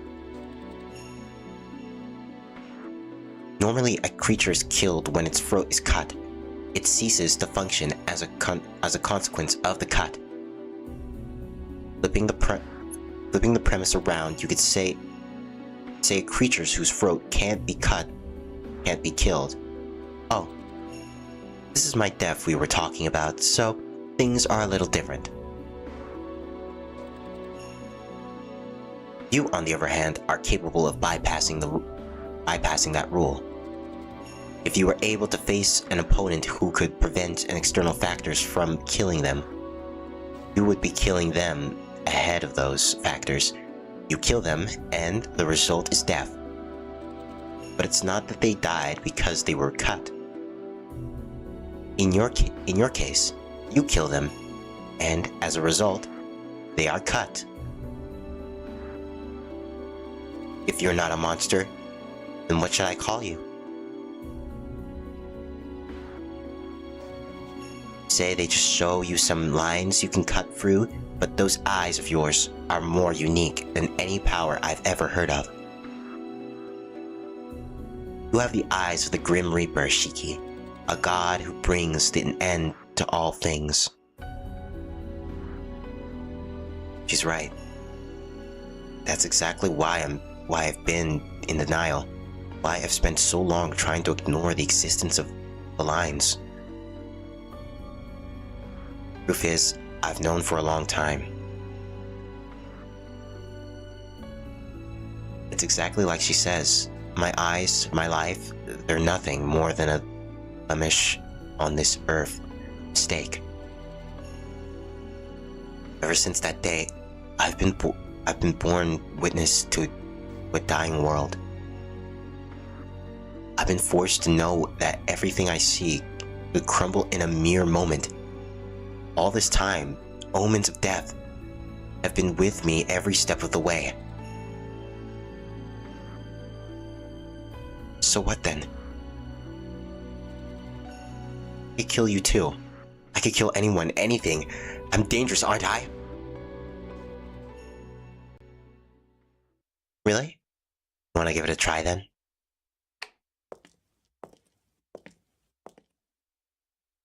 Arku turns the lights in the room off and moves to the window. She slides the curtains open. Outdoor light spills through the glass, allowing me to see again. The woman in white is framed by the pale moonlight. Go on then. Give it all you've got. Oh, wait. Can you see the lines with your glasses on? Sure about this? It's a peculiar thing, really. I've never taken my glasses off in front of someone before, but still, I raise my hand to remove them. All of Arkut's accusations must have put me on edge. Urged by my own frustration, I take my glasses off.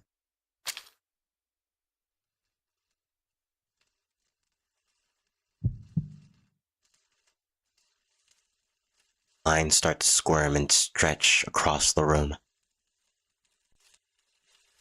My world is filled with death. Huh?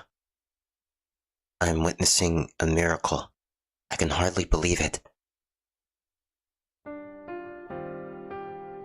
The moon shines a pearl white. The lines that had been so faint during the daytime appeared to almost glow under the moonlight. Yo, Hasso! Sup, Sparkle Wad? And sup, Mortal? I think Mortal just left. I don't know if he's still here in chat. But yeah, welcome in. But in the middle of it all, the lines on Arkut's body are so faint that if I weren't so concentrating, I probably wouldn't even have noticed them. What is this? Well, you can barely see the lines, right? I'm a creature that has no death at night.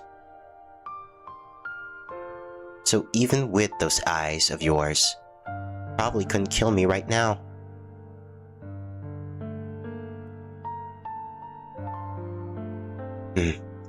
So I suppose you might be able to see them faintly, huh? I can't be killed at night, but it isn't out of the question during the day. You managed to capitalize on that weakness. I'd just come back and from a big job, so my resistance to instantaneous death must have been lower than usual.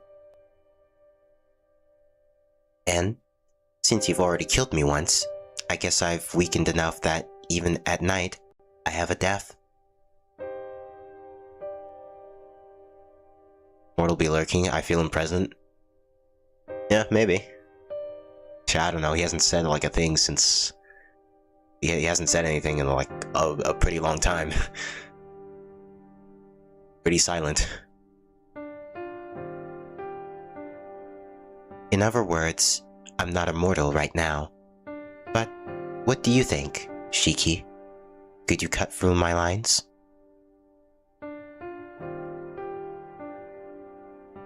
Oh, he's disappeared? Yeah. I wonder if I could. If there's a line, I can cut it.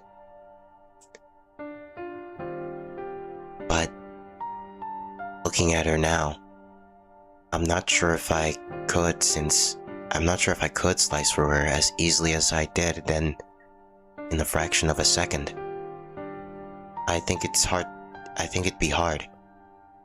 The lines are fading in and out of my vision, so it'd be impossible to make a clean cut unless we're asleep or something. Exactly. That's your biggest weak point. Even if you can see death, you still need to trace those lines yourself.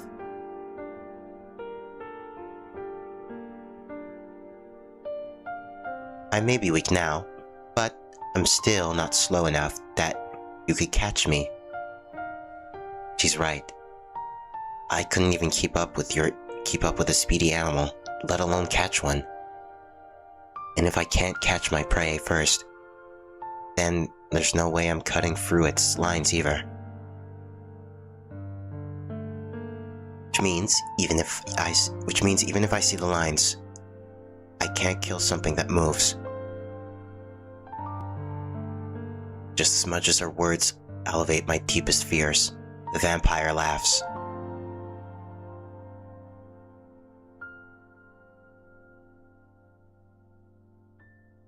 Right. It's funny. It's all a big comforting joke. No matter how many hypotheticals she makes, or how many of my flaws are pointed out, nothing will change the way I see the world. I'm broken. I'm something that I shouldn't get mixed in with the rest of this world. But despite that, I'm faced with this incredible, impossible being. It feels like everything I'd taken for granted gets thrown out the window.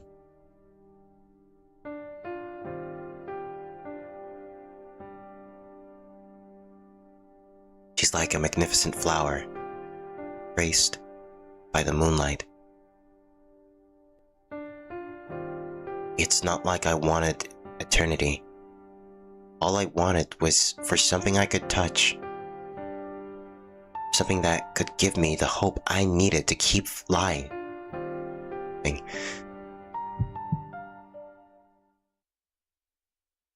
Ouch!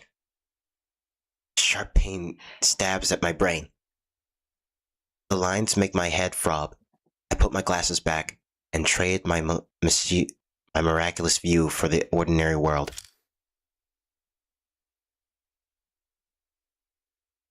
It's 2026, the music is making me cry, and plus I'm still coming up in a couple weeks. Crying, oh. What a start to the new year.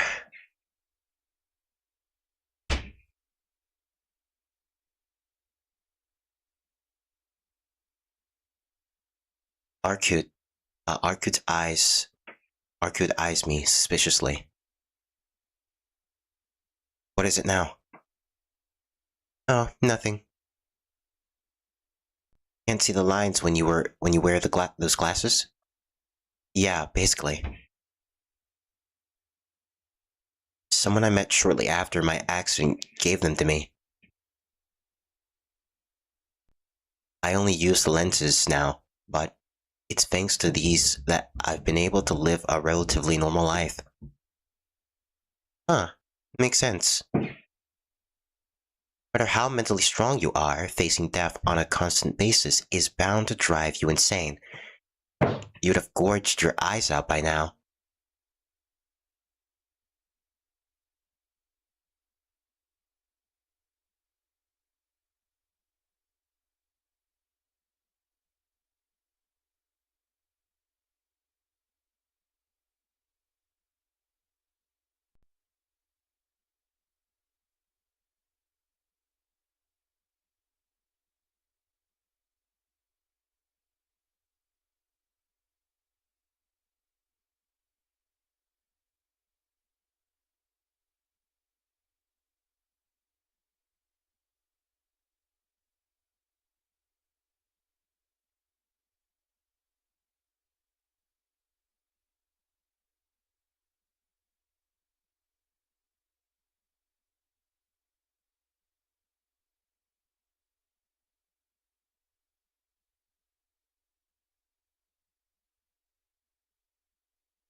Sorry about that.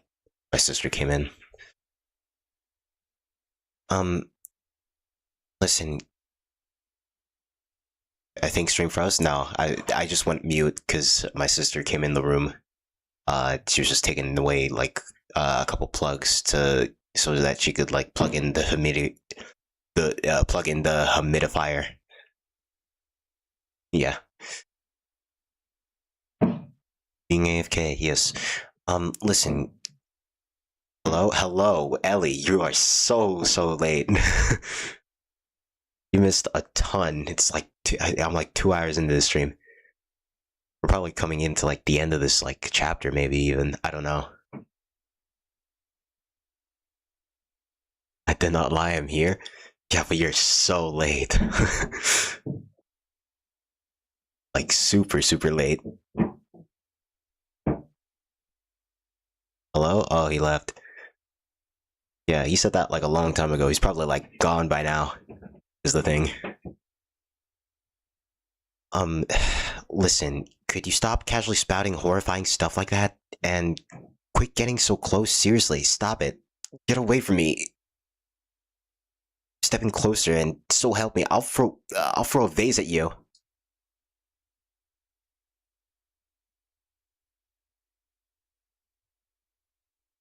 Yeah, sorry. It's alright. I retreat, sensing the impending danger. But my fret falls on deaf ears. Arcud can sometimes resemble a giant cat.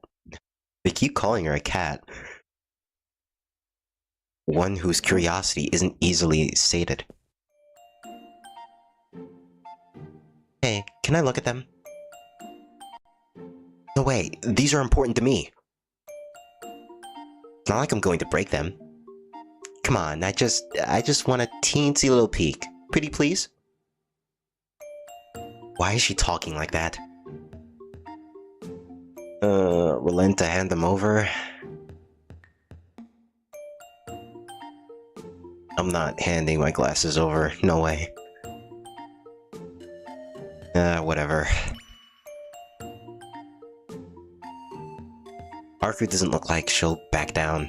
Besides, if she gets any closer, there's a good chance we'll wind up wrestling for the glasses. And she'll absolutely win if it comes down to that. Vape at you? I said vase. Vase like the, like a vase. Fine, take them. But listen, you're giving them back as soon as you're done. I pass my glasses to Arcud.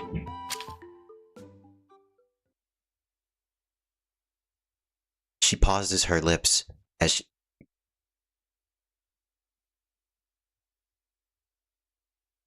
Horrible haircut? I think she looks pretty.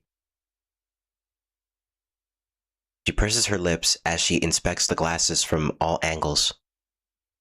Then she pauses and looks up at me. Don't tell me she's gonna be wearing them.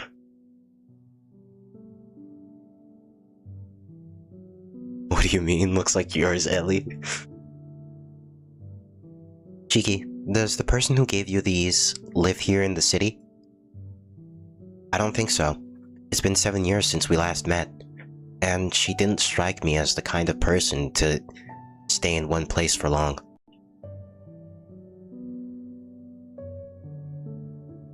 Good. The fewer unwanted parties in the mix, the better.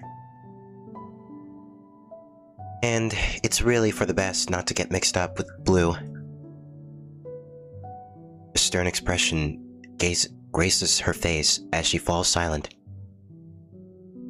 Arcud, do you know Master? I mean, the person who made these glasses?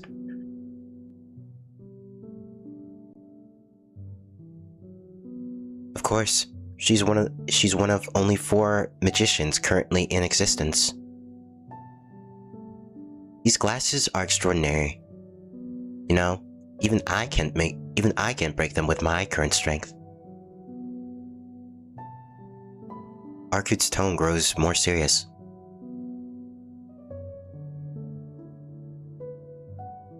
She has hair, you have hair, same thing. Wait, you were trying to break them? Huh? Did I say that out loud? I knew it. I huff at her to give them back, and wrench the glasses out of her hand.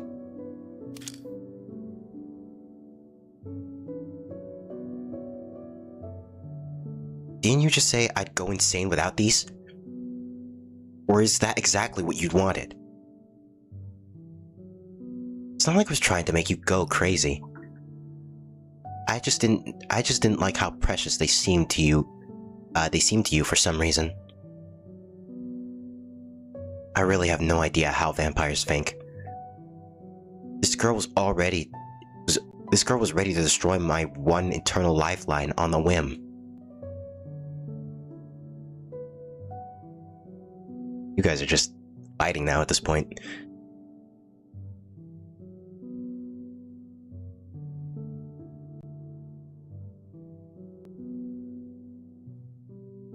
Whatever, just don't even think of trying to pull something like that again.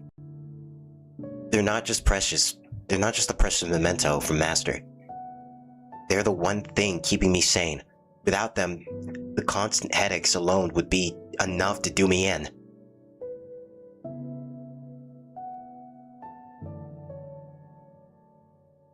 I suppose seeing death all the time would strain your brain.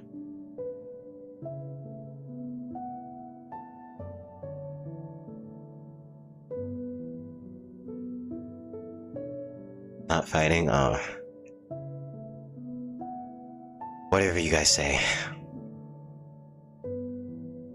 But I'll leave it for now. I'll tell you more about it some other time, though. No thanks. Sorry, but I don't enjoy long conversations. Really? I think talking to people is a lot of fun. Even if my words can only get half of what I had to say across, it still makes my heart flutter. Arkut beams an honest and unserved smile. It really looks like the simple act of conversing is enough to make her happy.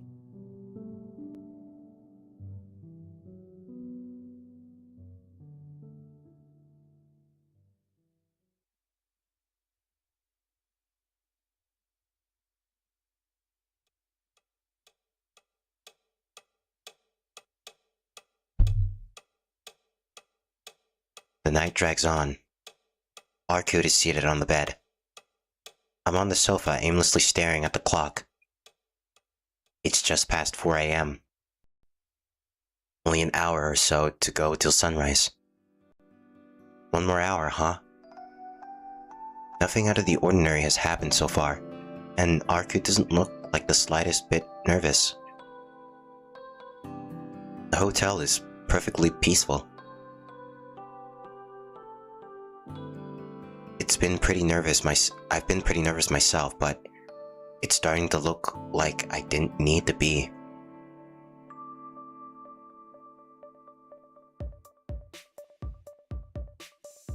Oh yeah, I got a Switch 2 for Christmas. I can play what it's playing if I wanted to. I mean, this game was on the Switch 1 as well. But I mean, do you even want to get into this series? It's a very long series. Like, because this isn't like. I mean, I guess this game alone by itself is like pretty short, but like, there are like other like series that like sort of like connects to this, but like at the same time it doesn't. Can use Hass's account? Nah, I already have like way too many people using it.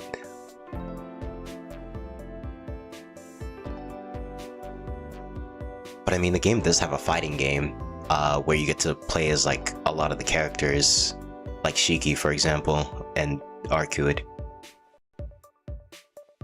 I plan to play the fighting game someday to I don't know, blow out some steam and like relieve some stress, I guess.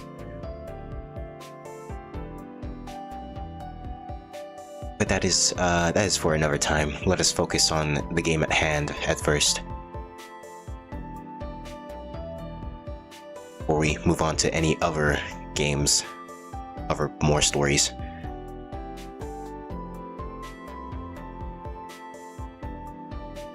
It's nice. I have a feeling the night will pass uneventfully, just like this. Hey, Shiki? For the umpteenth time this night, Arkud calls to me. What is it? I'm pretty sure we're out of conversation topics by now. Really? Feels like a shame to sit in silence when we have when we have time to talk. Yeah, well, I can't keep up with your chatter anymore. It's been 6 hours. 6 hours. Talking to you is even more exhausting than guard duty. Arkud shoots me a disrespectful pout.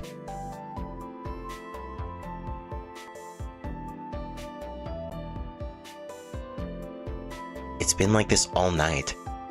For whatever reason, Arkud just keeps talking to me. Hack has his account. Sure, go ahead. I told her that if she's so weak, she should just get some sleep instead, but it's more fun to talk. How did we end up like this? Really have no idea what's going through her mind.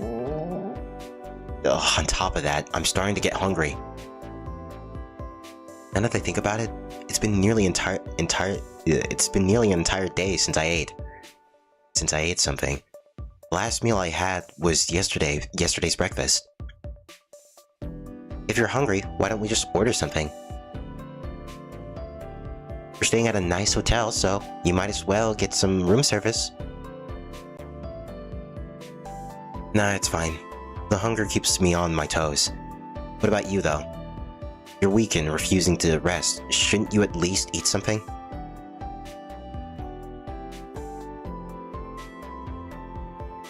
I will if he gives me his password.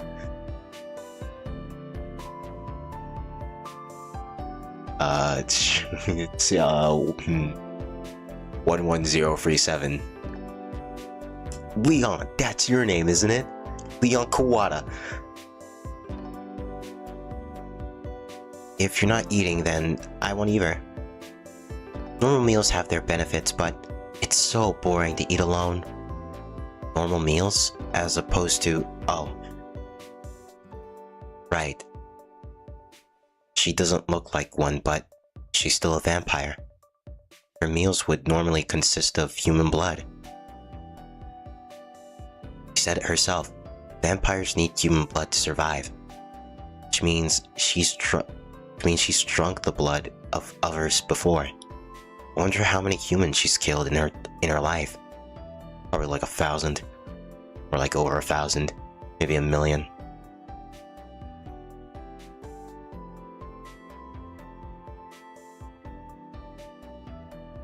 Steal a glance at Arkud. Found a gun? Good for you. I just can't wrap my head around it. No matter how many times she explained the instances of vampires to me, I just can't imagine her drinking blood. Why are you staring? Do I have something on my face? I quickly look away. It's her turn to stare at me now. The concerns of her lips pulls up into a mischievous grin. Are you curious? About what? About how many people's blood I've tasted. She saw right through me. Her happy, smug smile is enough to unsettle me. I don't like it, but I can't deny that I'm morbidly curious to how many people she's killed. Of course I am.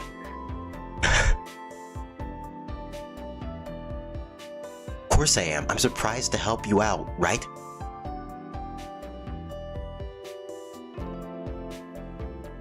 If I don't know, then how am I supposed to protect you when you'll have a change of heart, decide to tear me to pieces?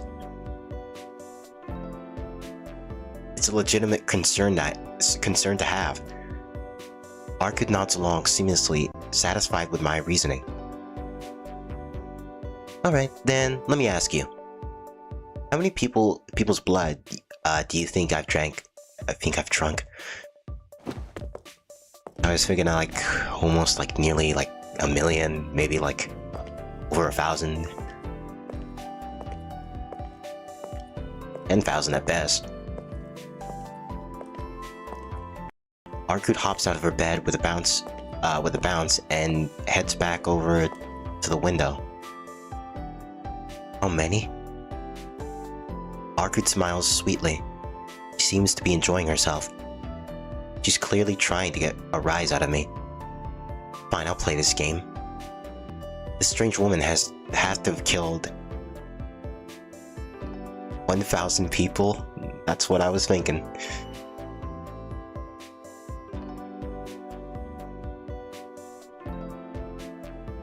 Is 10 too few?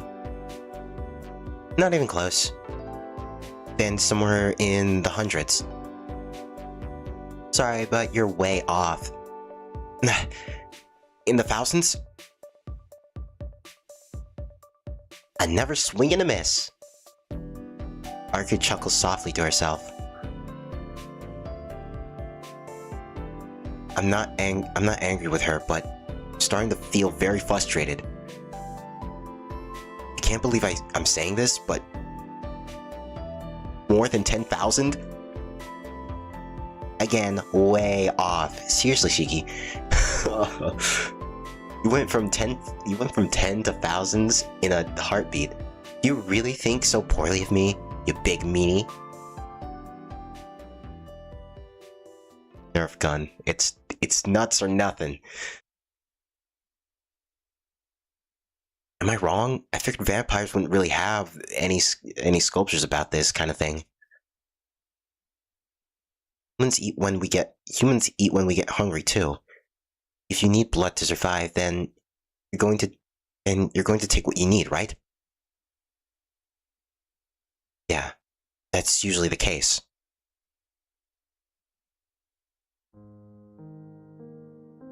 But you know, in the 800 years I've been alive, I've never drunken any blood. Not a single drop.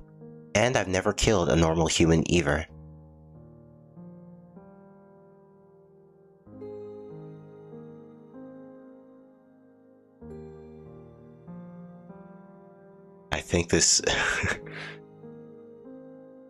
I think this character has feelings for a freaking vampire I can't spell. I don't know. It feels like she has feelings for us, I guess. I don't know. Feeling feels mutual.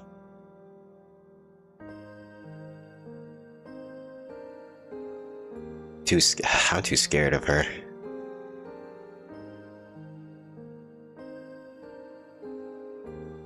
I don't know.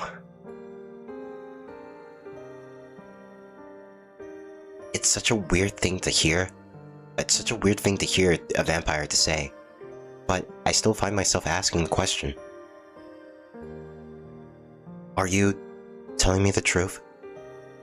Of course, I mean, the thought of drinking blood is terrifying to me. You think it's terrifying?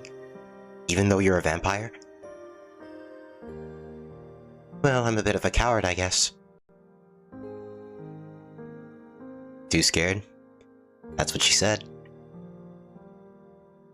Well, I mean, that's what I said, actually.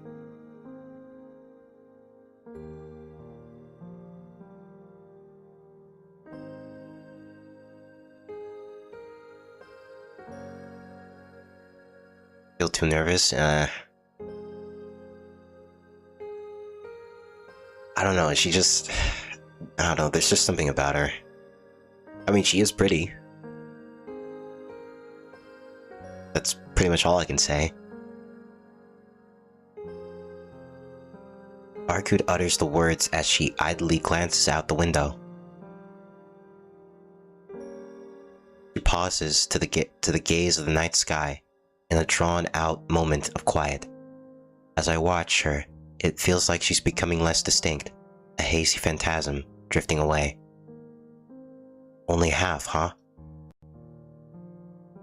Just muttering those words provides an odd relief. Wait, why does it feel like a load has been taken off my shoulders? That's weird, right? Definitely weird. Is something wrong, Shiki? No, nothing. Just thinking how funny it is that you're a chicken.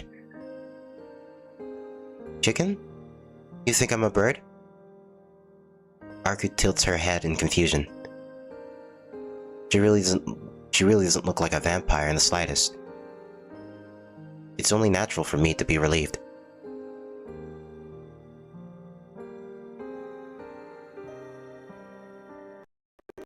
She feels like someone who would kill me. It's pretty ironic since we killed her. How could I not be? Wait.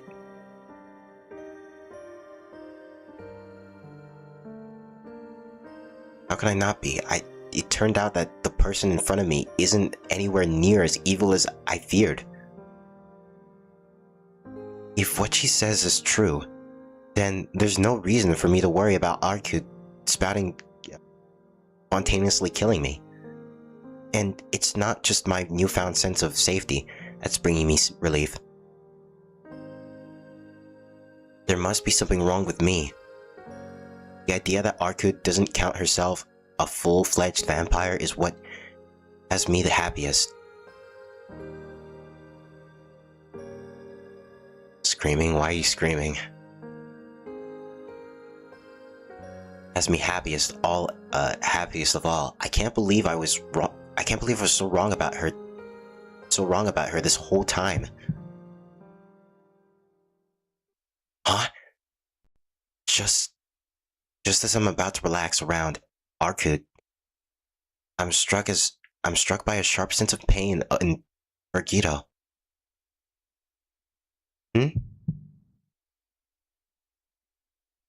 My vision is blanketed by a white haze. This isn't the same as my anemia. I'm still thinking too clearly for that. A strange cold chill accompanies my headache. Because I'm screaming? Oh, okay. What is it, Shiki? Your forehead is all sweaty. It is? I wipe the back of my hand across my forehead as a reply, and I'm met with a far more wet, sticky sweat than I anticipated.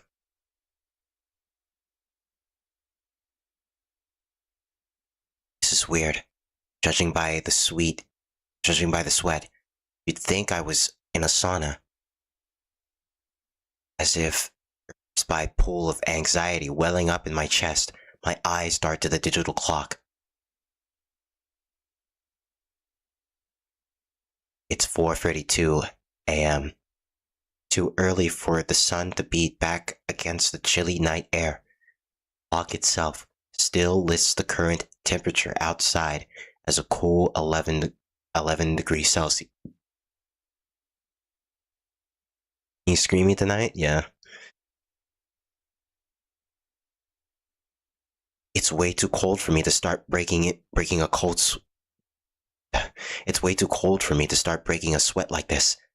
So then why does this room feel like I'm standing outside on a hot summer day? Arkud, aren't you feeling hot? Huh? Not really. I mean, it's only 38 degrees. That's nothing. I might be weakened, but I think I should be able to hold out till the 1,000 degrees or so. What if Paul is Sparko? Yeah, sure. That's a good one.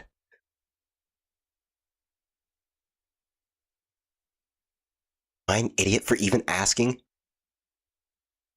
Did she say 3,000 degrees Celsius? So you could throw a vampire on a grill and it still wouldn't burn? No, this isn't the time to be thinking about that. The digital display still lists the temperature as 11 degrees. So either the clock is malfunctioning or my body is... I searched the room for another thermometer. What the hell? As I scan the room, my gaze becomes transfixed on the monitor displaying a live feed of the hotel lobby. Is that a fire? Hardly believe my eyes. It's something you'd only see in a movie.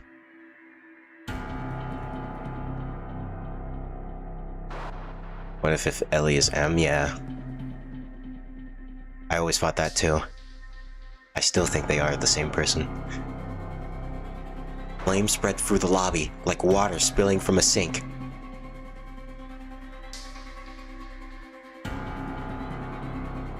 Mixed with a thick black smoke, I see a humanoid silhouette. Gives me the impression of a massive predator, a carnivore that eats those like it.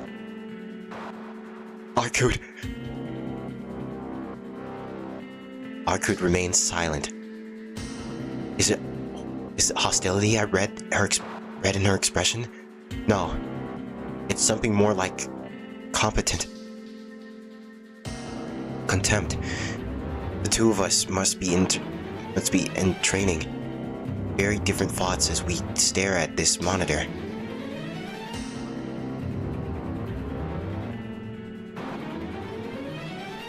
It takes less than a minute for the lobby to be entirely engulfed by the sea of flames. The fire alarm doesn't ring. Digital thermometer still hasn't changed. But my body is drenched in sweat, and simply breathing the hot, dry air is enough to parch my throat. There's no time to think. They're here. Those flames and corpses from before have come to the hotel.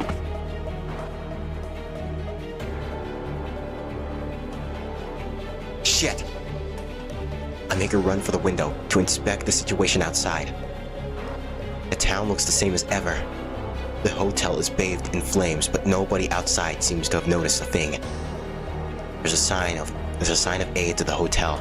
Nor any humans frantically trying to escape the fire. Arkud, what the hell is going on here?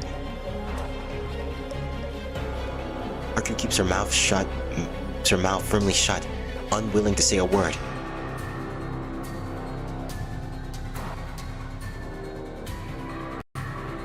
Time simply passes. Temperature feels like it's getting hotter. By the second, my skin feels like it could burn at any minute. I don't know what things are like outside our room. Nor do I have any idea what things are like on the floors below. All I know is the awful ominous feeling gripping my chest, telling me it's already too late. Arkud is still silent. Is it because she's worried or frustrated? Arms are crossed like she's hugging herself. Or maybe she's trying to hold herself back. She said she wouldn't leave this room. She said she didn't have the power right now. In which case, what did I come here for?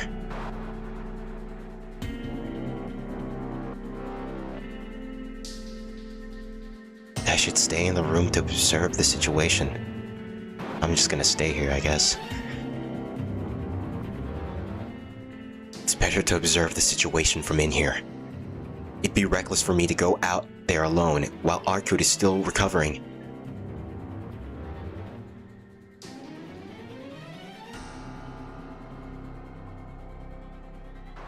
Time continues to pass.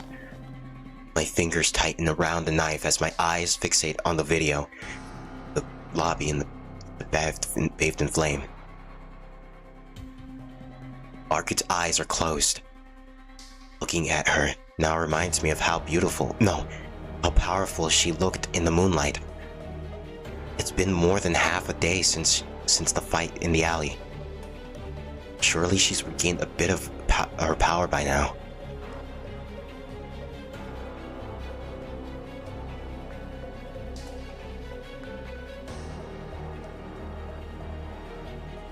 It's hot.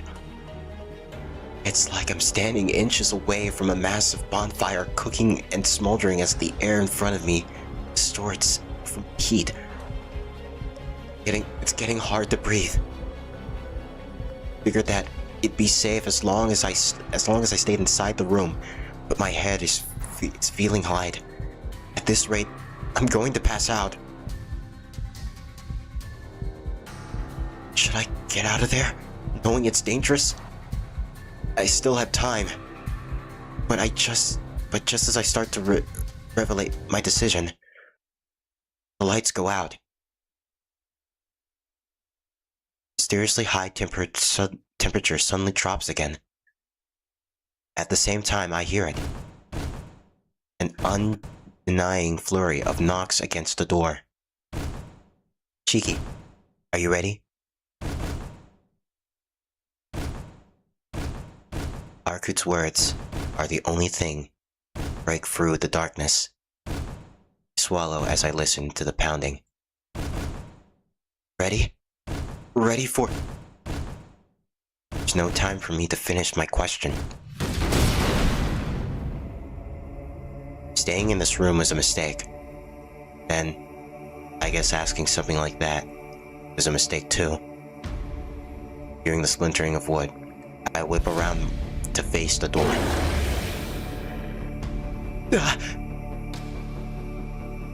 It was just a split second. It was just a split-second decision. But I distanced myself from the door in hopes I'd be safer. Little did I know what would happen next. The two dogs broke down the door, burst into the room. Arkut slashes them with her claws. And the second she does,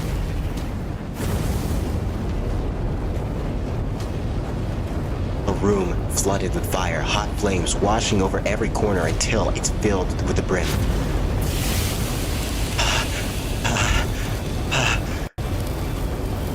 Unless we're dealing with incredible temperatures, a human won't die instantly when exposed to fire.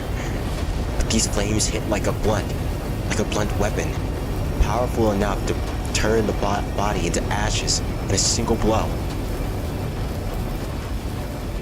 As Ellie's being mad, then don't be mad, I guess. Just be happy and smile. Think about good things. Don't be easily rage baited by what people say, I guess. Think of something that makes you smile. It reminds me of a flamethrower. Flamethrower might look like it's launching flames at you, but in reality, it merely douses the target with fuel, igniting the microsecond later. This fire is pretty similar. The blaze strikes across the room like a whip, reducing everything it touches to cinders in an instant. What chance does the human body have against something that can melt its way through a wall or table?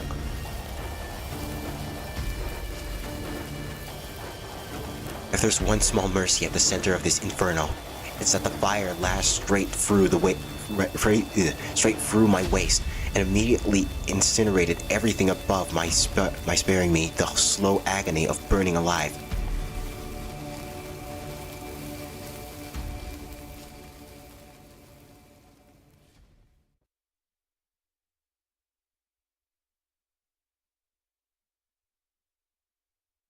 The end.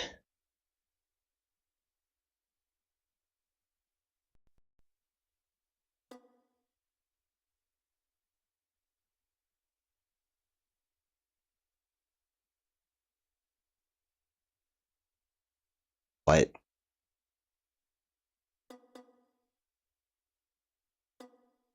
Play dubious segment number 2? What does this mean?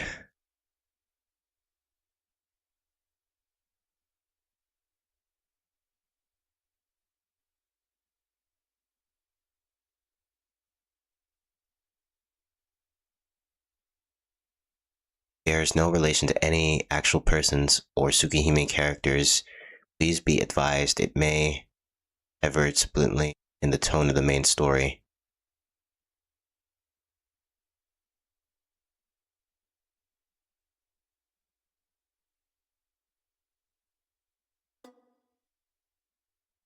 Oh.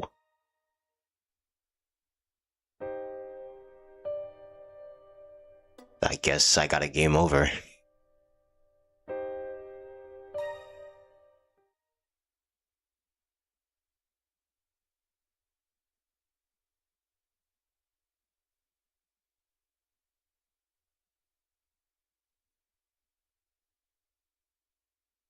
Wait, no, I didn't. Did I get a game? I don't even know at this point. The other room dimly lit, reeking medicine and chemicals, the array poking from the bandage of my chest. Scary man suit who came to see me. Sister. Getting scolded by the man who came to visit. And the doctor as a giddy child. I remember all of it like it was a dream. Wait.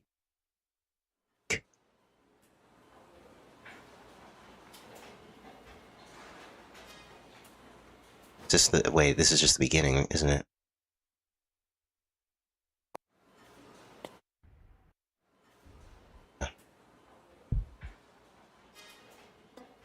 Can I look back to... Gosh, I'd do all that again.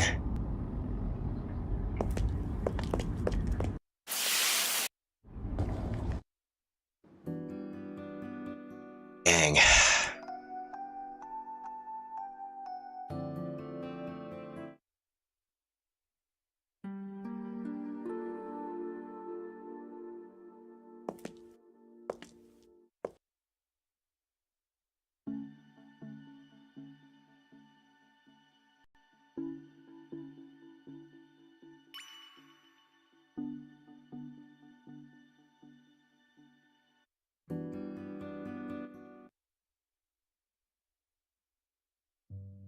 Man, what lore?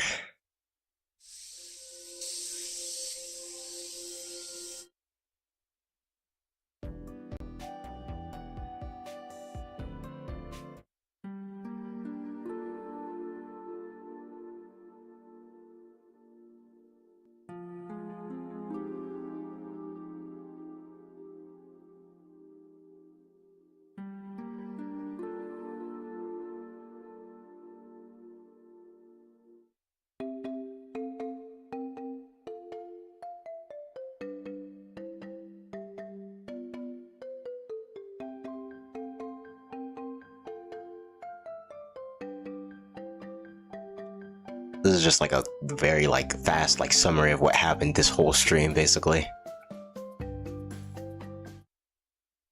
I missed so much? Yes, you missed a ton. That's what I meant. It's a lot to take in.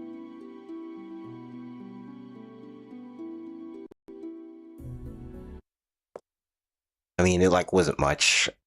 Well, I say it wasn't much, but you're seeing all this. It was mostly just Shiki and Arkud talking and falling asleep, and then she was like, but what is a vampire exactly? And then she pulls up a big whiteboard and explains what the different types of vampires are.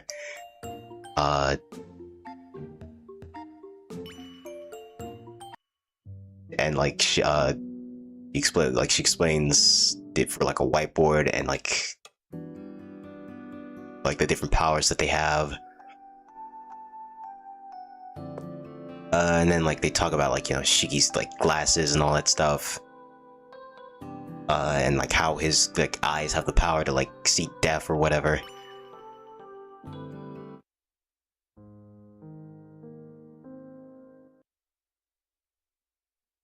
That's a basic, easy summary, I'd say.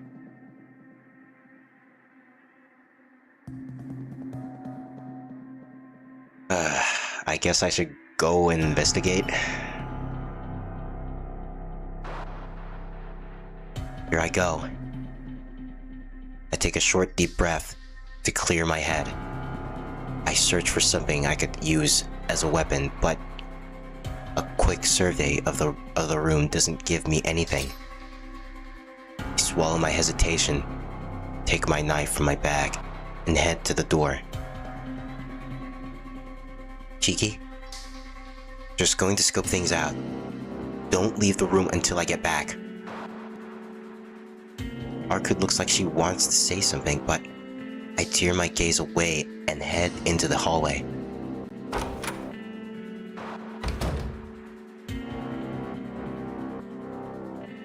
It's dark. I guess the lights must have malfunctioned. The only light I see is faraway glow from the elevator hall. Vampires are weird? Yeah. What's so weird about them? I'd like to hear your opinions on what makes a vampire weird. My throat burns more. Now the very air is thick and scraping against me like sandpaper. Silence in the hallway is unsettling. You could hear a pin drop. There isn't a single sign of life. No. Running in terror. No burnt. The utter silence is making me question what I saw in the monitor just now. Everything seems normal.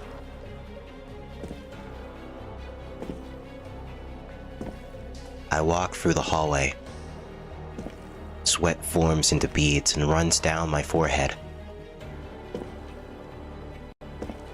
Well, drinking blood? Yeah, but that's like normal for a vampire. It's so quiet, starting to feel that I'm the intruder here.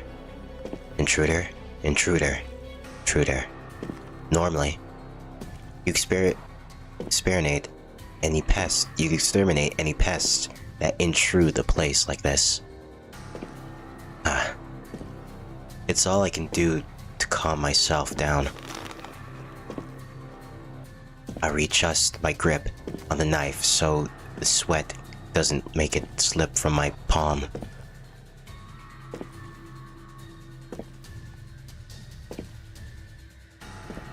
Watched Uncanny on YouTube? Don't know what that is. I feel nauseous. There's a pressure near my temples. Somewhere between my eyes, my brain, my nerves experience a strange pull. It's as if my eyes are trying to crawl into my brain cavity. Or maybe my brain's trying to swallow my eyes. I bite back against the dull, aching pain as I traverse through the heat wave, blasting me from all sides. My eyes grow heavy. My eyelids feel like they're gaining mass. My body sways. I might just pass out. I know the feeling well. It's how I feel just before I collapse from the anemia. Hurts. Pain is so unbearable. I have to take off my glasses. I look in the direction of the elevators. The corridor is so long. It's got to be more than 20 meters to the elevators from here. It's too far, I tell myself. Go back to the room. What is this? A few more steps, and there'll be no more going back.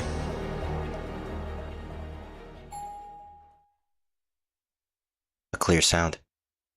A gentle chime of the elevator shatters the silence, as if to herald the destruction of this pure, empty space devoid of life. A foreboding chill stops me in my tracks. My ears are pulled towards the unwanted instruction.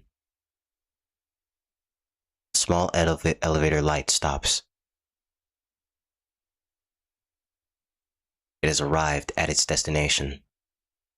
I can see the lines stretching across the elevator door in the distance. Though, surrounded by so many, a dense web of them, can barely see the door.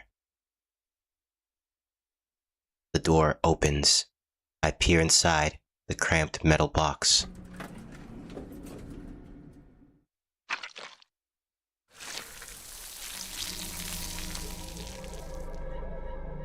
The inside is overflowing. Flesh. Flesh of things that were alive until a moment ago.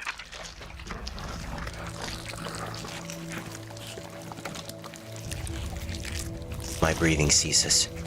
Just like my brain refuses to process the things I'm seeing, so do my lungs abandon their duty. I stare at the scene with the elevator. Thick chunks of red meat are packed tight as they can be within the metal box. In the middle of it all are two dogs tearing their morbid feast. My vision turns red. Nauseating squishing noise. A gelatinous mass of meat oozes out of the elevator. A sea of blood caresses bone, brain, fingers, and vice versa. The pool of carnage only houses two living residents of the dogs.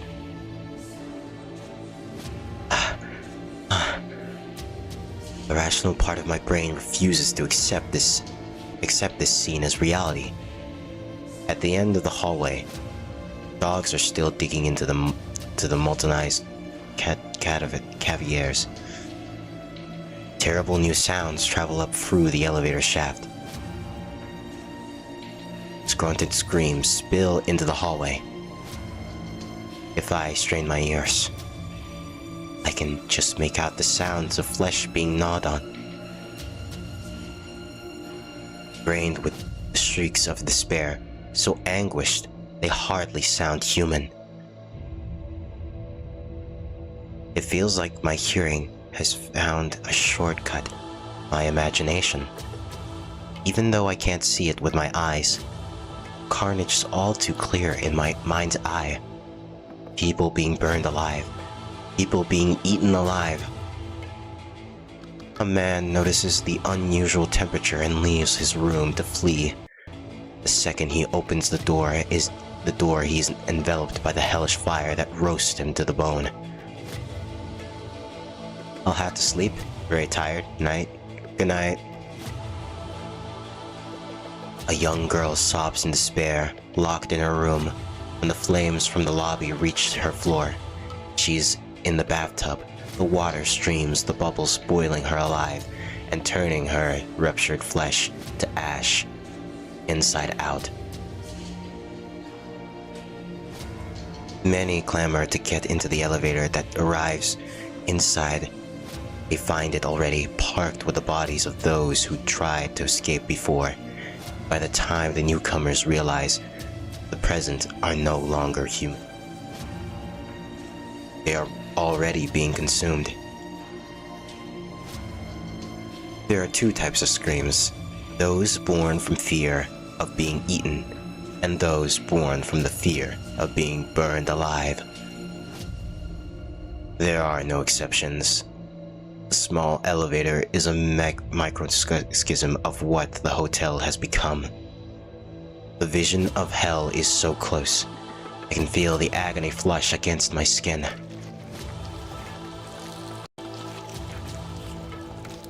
I want to throw up, but I can't. If I did, I'd become part of this horrible ocean of red.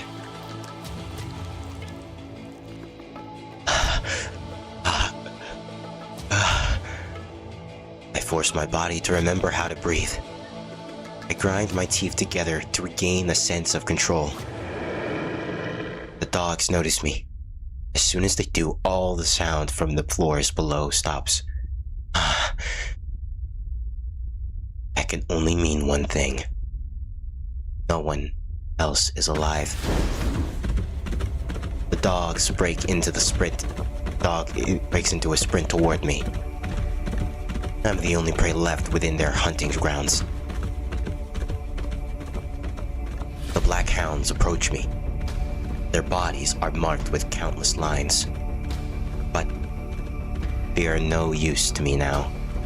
My mind is too paralyzed to do anything. I can even decide whether to fight or flee. One of the dogs sleeps. No human can even come close to matching it in speed. It covers the 20 meters of the hallway in less than 2 seconds. Its maw opens wide. Sharp saw-like teeth reach for my throat. The dog's movements are fast and deadly efficient. The second my mind manages to process that, it is leaping at me. The beast closes its fangs around my neck with a terrible gnawing sound.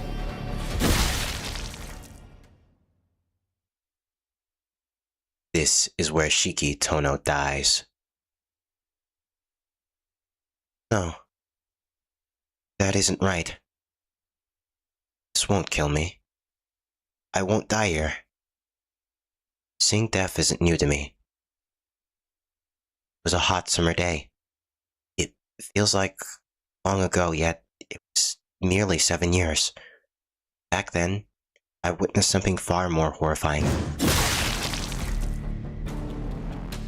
I thrust my knife into the forehead of the dog that tried to gnaw at my throat.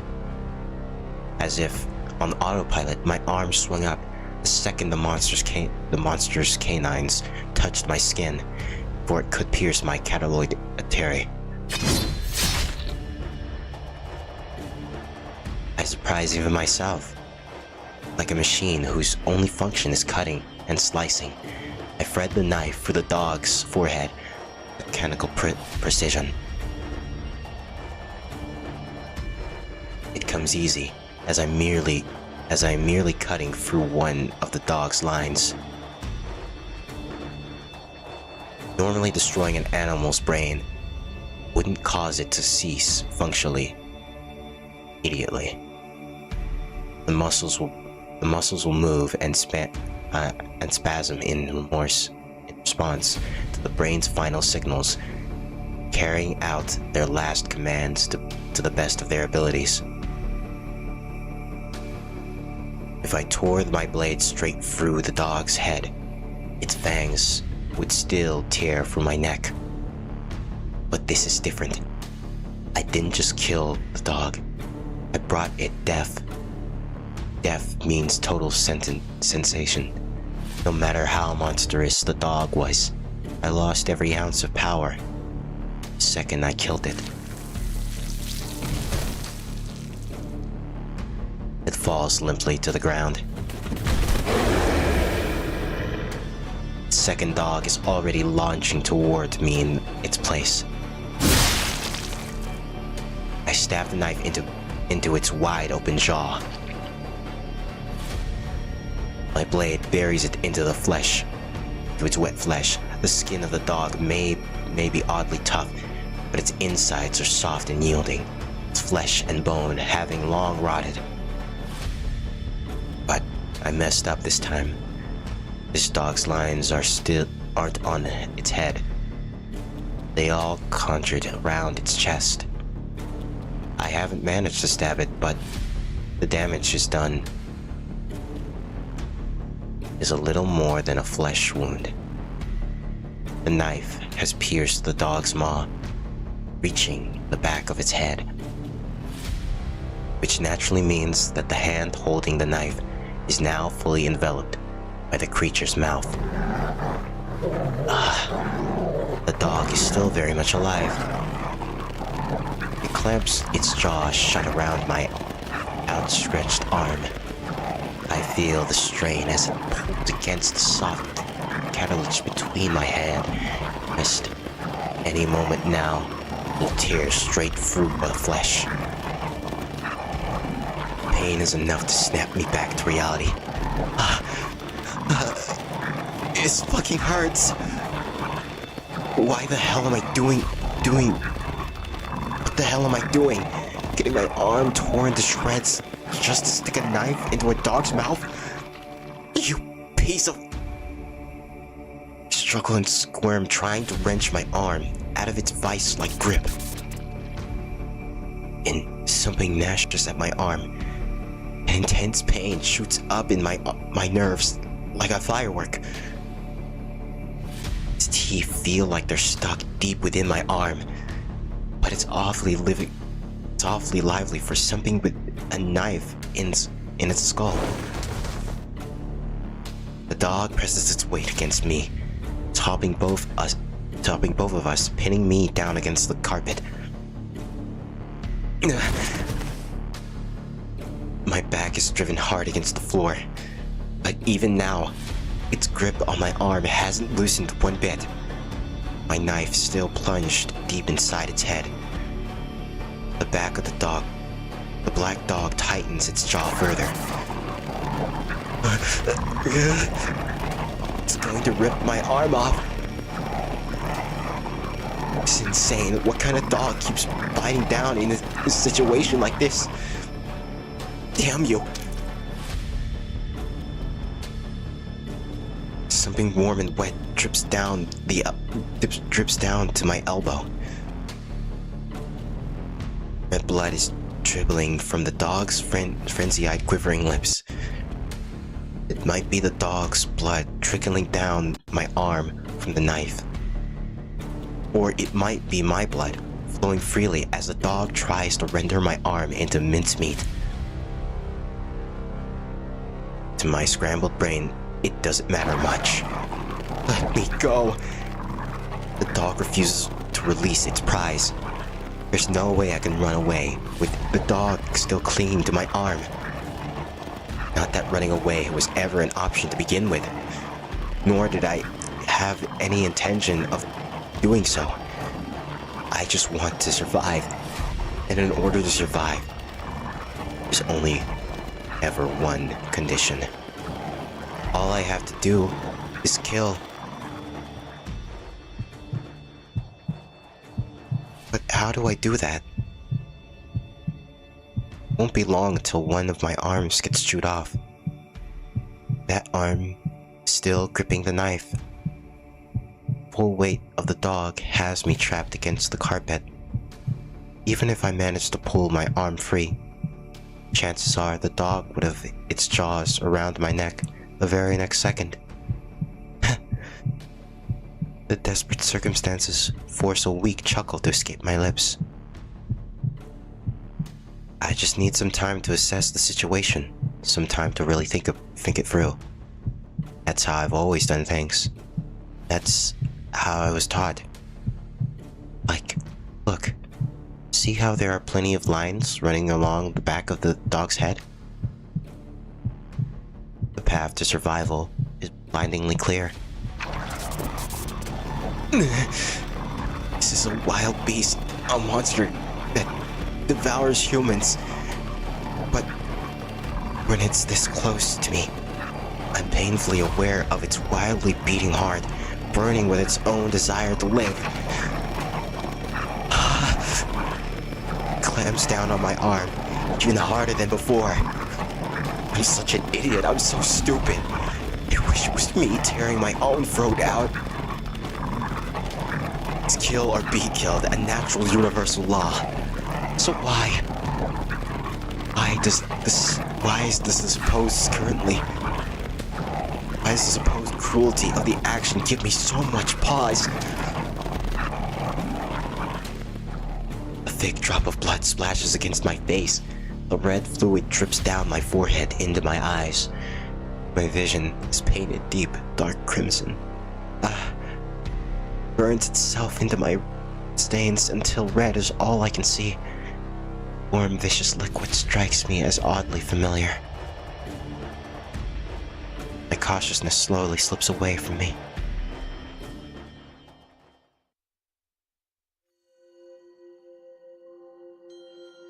And so, I can't kill something that's alive. Hyperite. Already killed something much bigger than some mutt. That's right. But that time was different. With Arkut, Shikitono wasn't thinking clearly at all. When I killed that big dog, it was as if my body moved on its own without my input. But this time it requires me to make a conscious decision. Master tell you, Shiki? Use this power for yourself and not for anyone else. That's why. As long as I stay who I am, as long as I remain decent human being, I will never take any life for granted. Hypocrite. Done it. You've done it. All before, long ago.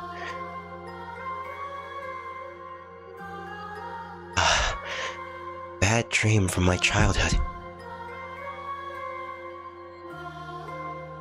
Look what's holding you back now. The hot summer day. It's kill or be killed. Before me is the figure of a young boy drenched in blood. Already, my hands are stained with warm red blood.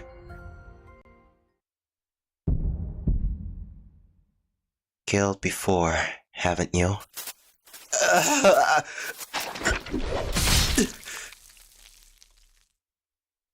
I stab.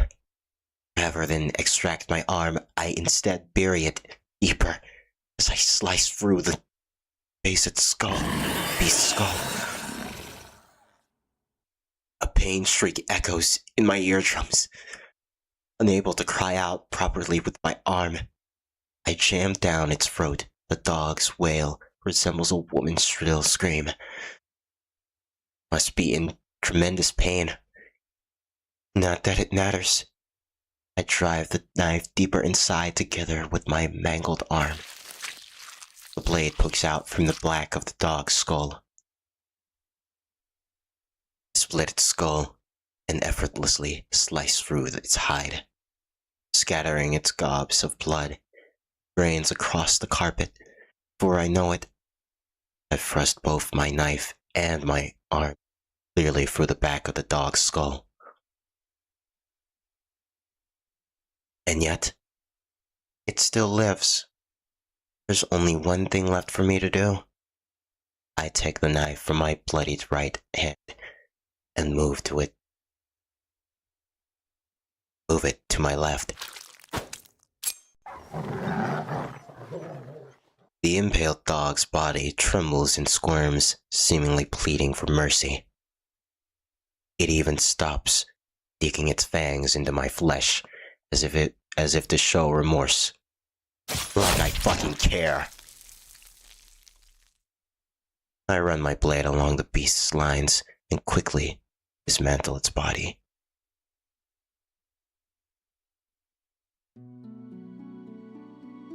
I look down at that which was once filled with life. The limp body no longer protests as I finally remove my arm from its maw. The hell? You hardly even bit me. I take a long look at my bloodied arm. My school uniform has been torn to shreds, but the gorges in my flesh aren't even a centimeter deep. The deluge of blood dripping down my arm earlier must have belonged to the dog. It doesn't even hurt that badly anymore. My fears must have clouded my mind and amplified the pain, heat of the moment. I'm still lying down on the floor, staring at the ceiling. My head hurts so much. My world is a patchwork stitched together by these lines of death. Though my limbs are freezing cold, my mind is spinning with a fever.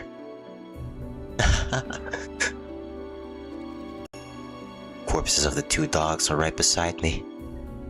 One of my arms is covered in blood, while the other still clutches the red-handed knife.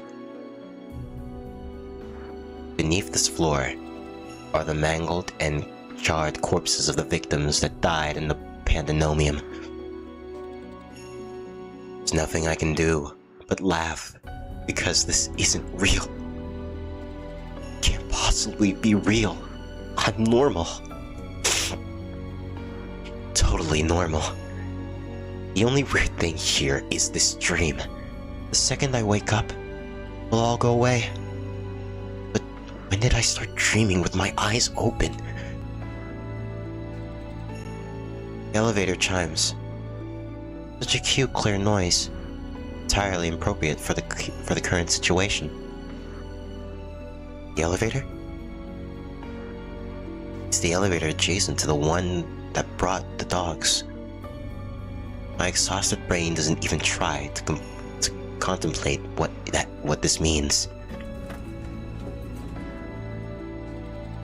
The door opens.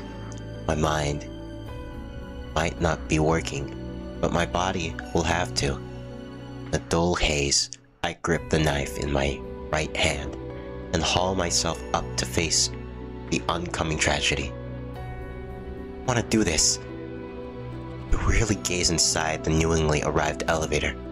Inside, it is nothing. It's completely empty.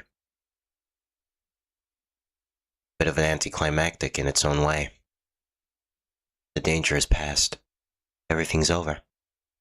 And I've already gotten a grasp of the situation on the lower floors. Means there's no reason for me to stick around here. I turn to leave when someone, anyone, please, anybody. Hear a woman's voice. She sounds so desperate. It almost seems out of touch with reality. Her pleading screams grow in the volume, accompanied by panicked footfalls. There's no mistaking it. It must be a survivor out of breath as she frantically works her way up to the stairwell next to the elevators. Oh, thank God. This place isn't on fire yet. She sounds relieved, but she doesn't slow her pace. Moments, I see her spilling from the stairwell and into the hallway. You! Hey, you! She stares, running again. She takes note of me. Thank God, there's someone else here. I'm saved! Expression, overcast, pale with fear, is lit up by a flash of joy as her eyes focus on me. A white-gloved hand seizes her grip, lifting her from salvation, back into hell. No, please, no, no. Still watching me, the woman begs for help.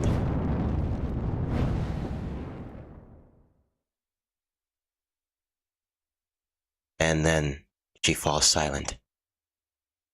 No resistance, no constraints that bind her. The second she's grabbed, she loses consciousness, as if this were a dream. She was snapped awake, leaving only her body behind. Stop. Stop this at once. Woman. It has nothing to do with this. She's just a sweet, innocent girl. On her is... Stop!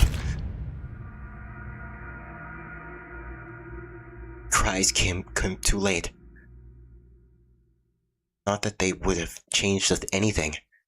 My eyes are fixated on the woman's neck. Starry orbs of light flicker and scatter within my vision. Rage like never before boils in my chest.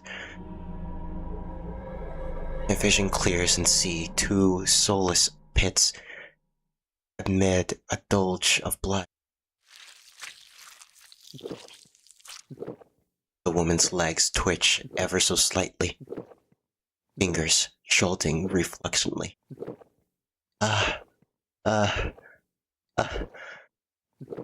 Motion. All life drains from her face. It has to be the first time I've seen it happen. but I don't. To be familiar with the sight of, to comprehend the horrific spectacle in front of me. The drinking and gulping of the monster is almost unnaturally loud against the otherwise silent hallway. When it's had its fill, the monster discards her body without a second thought. Her body wavers, frail like withered tree. A ballerina tiptoeing the final line between life and death, I gaze at her pitiful form. The woman is totally silent. The only sound is that of rushing blood. Then, her back splits open. In a single moment, a fountain of blood erupts. The vampire sighs in relief as he bathes the scarlet shower.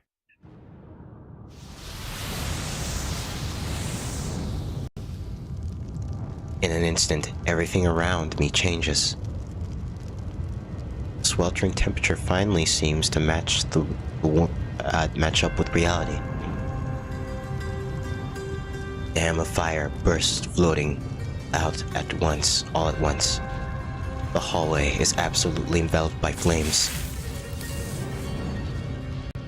The heat presses against me, singing and stinging at my skin like claws.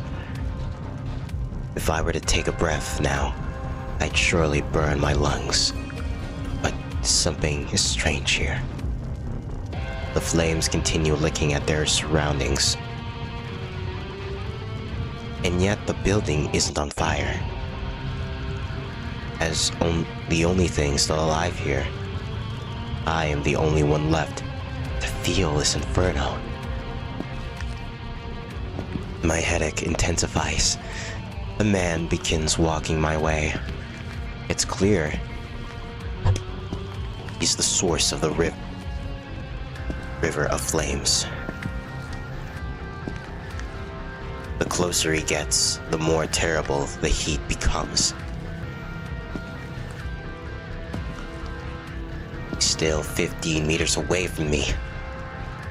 But even at this distance, it's impossible for me to breathe.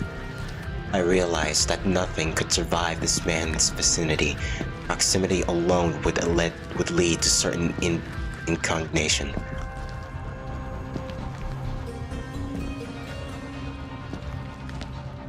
Shadow continues onwards in my direction.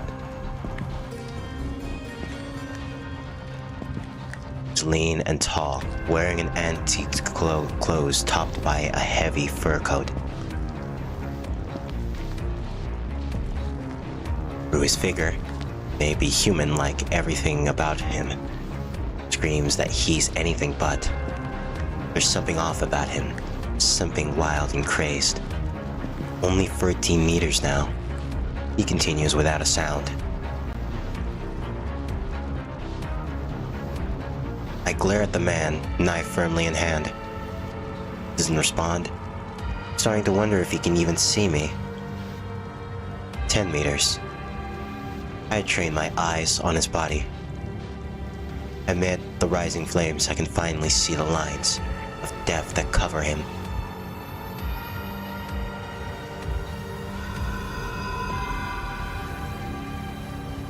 My brain feels like soup boiling over open flame. What is that? A dense and incarnate tornado of death swirls at the center of it all. And at the center of Torrid is an odd glimmer, bright and shiny like a precious jewel. My head hurts too much to keep staring at it. It's like how staring straight into the sun burn your taints. There's no way I can directly stare at his core for too long. If I don't steel myself, my brain itself might rupture at the sight of it. 8 meters. Draws ever closer.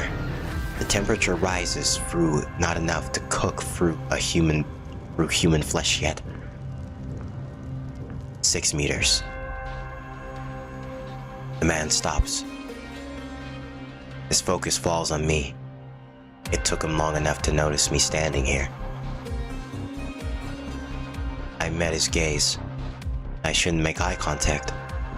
Arkut's words of warning ring clearly in my ears. But I can't tear my eyes away. I can't ignore the abyss before me. It's different. His eyes can't be mystic. His eyes can't be the mystic eyes Arkut was talking about. These are entirely fundamentally different. They aren't eyes that bind the viewer. They're just filled with madness. The eyes of one who has lost his mind, a madman, a poor hapless man driven crazy by his own impulses, a man just like me.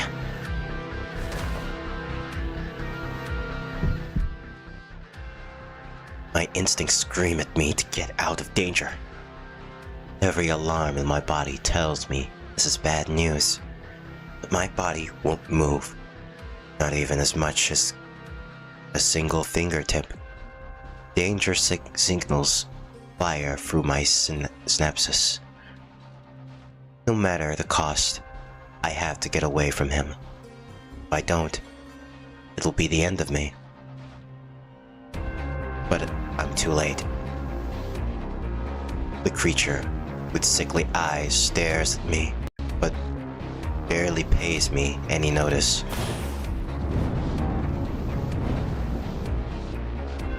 From the outstretched hand unfolds a fire that will burn me alive.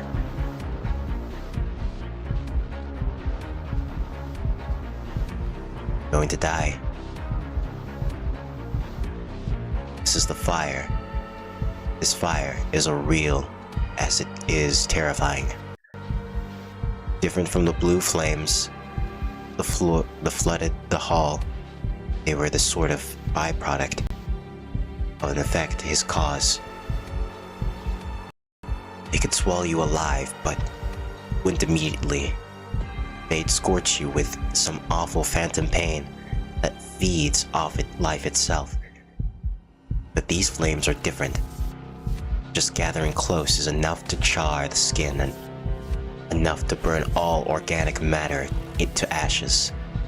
The fire engulfs me from all sides, like a claw seizing its prey.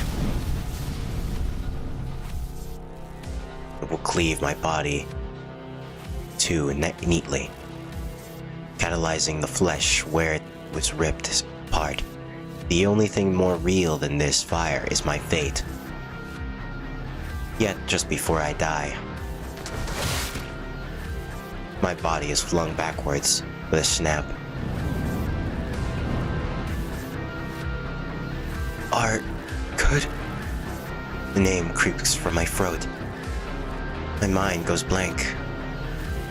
I have a rough understanding of what just happened, what transpired. Arkut pulled me back before stepping in front of me, to absorb the blow. A sinister, fiery hand. But what I don't understand is why she did it. Wasn't I supposed to be her shield? So why is she getting hurt to protect me instead?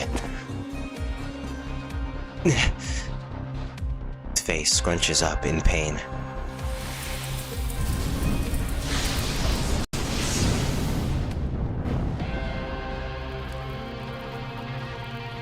The man hits her with the flaming claw again and again. But this time, she doesn't have to pull me out of the fire's way. Arkut swings her right hand like she did in the alley, batting the flames away.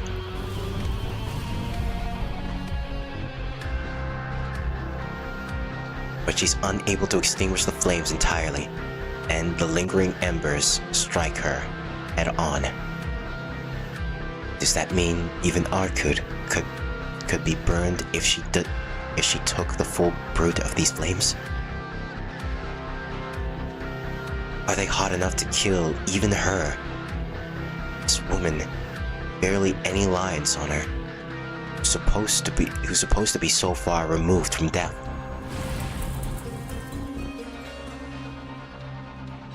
The entire clash lasts less than 5 seconds. The two exchange a dozen blows each way. I don't understand why, but when they're done, the man solemnly lowers his arm. He stares at Arkud intently, not saying a single word. Arkud glares back bitterly as she clutches at her red abandonment. The man has eyes for nothing but Arkud. Doesn't even care that I'm here. Safe behind Arkud. Arkud's protective figure clutching a knife.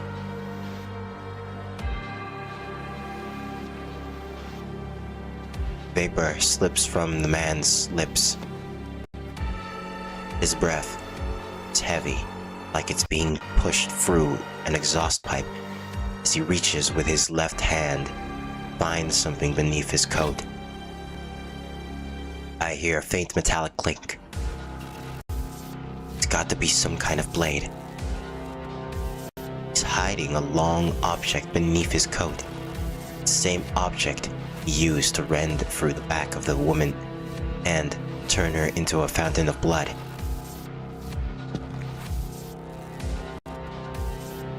He takes one step close to Arkud. His weapon is still carefully concealed beneath his coat. Insolent boar.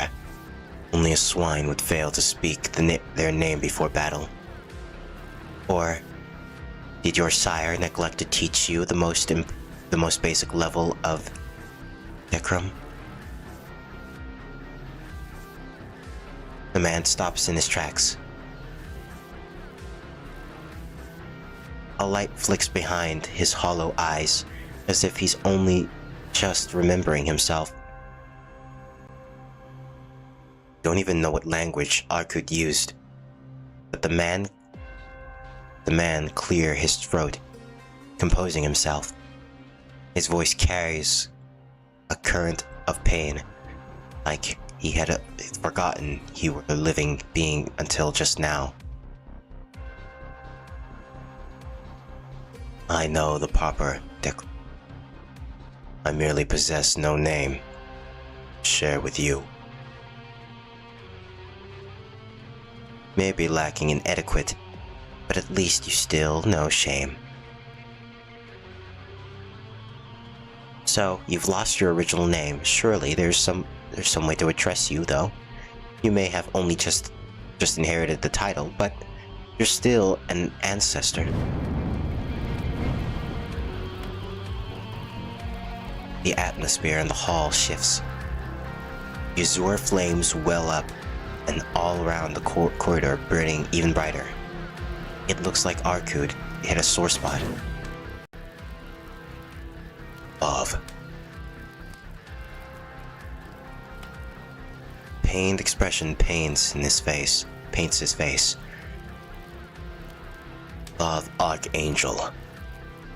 He declares his name. Can't say I've heard of you, since I've got no record of you. I doubt you were a legitimate successor. Did your sire destroy themselves? No. It was I who dispatched my liege. So you've only just become an ancestor. Have you come to make a name for yourself by killing me next? Priest and glory are found with the heart. I take only that which I desire. I admire your courage, but you should focus on me alone. You're kind of overdoing it here. No, the city is tainted. If I'm to follow my creed, I must cleanse this place in flame. Really? So, you're just a third-rate dead apostle, no better than a barbarian. I am aware of my own crudeness. Princess of the true ancestors, surrender to heart to me.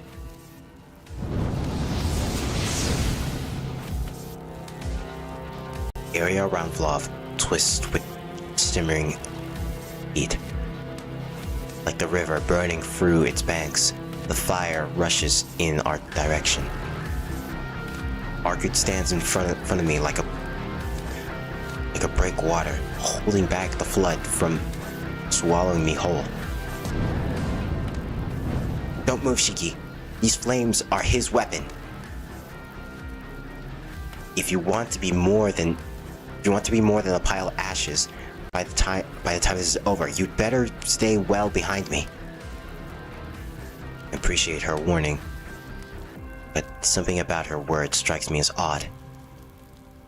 This is his weapon. Is she really sure about that? I mean, after creating these high temperatures, he's still... No. Isn't it time to think about that? Focusing, I tightly grip the knife in my hand. He's coming. The hallway is now a cavern of flame. Love pulls the blade from his coat.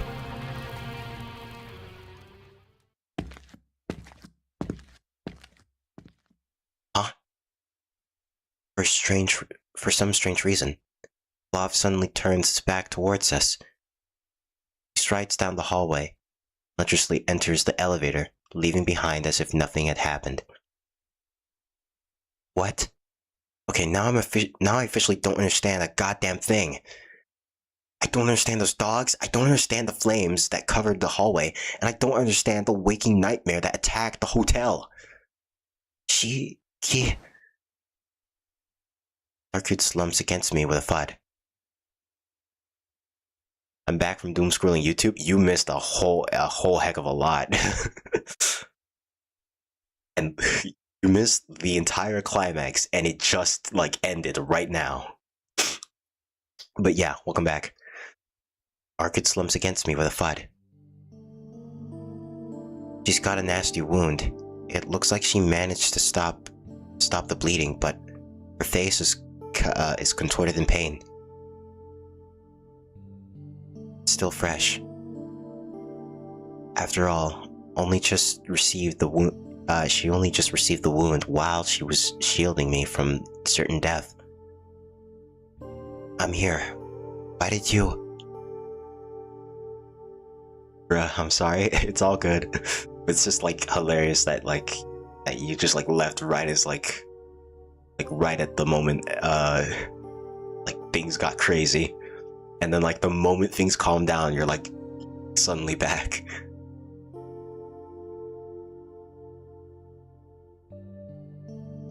May have underestimated him a little. I thought I could jump in to save you, and still make light work of him afterwards. But maybe I underestimated you too. That wound you gave me is no joke.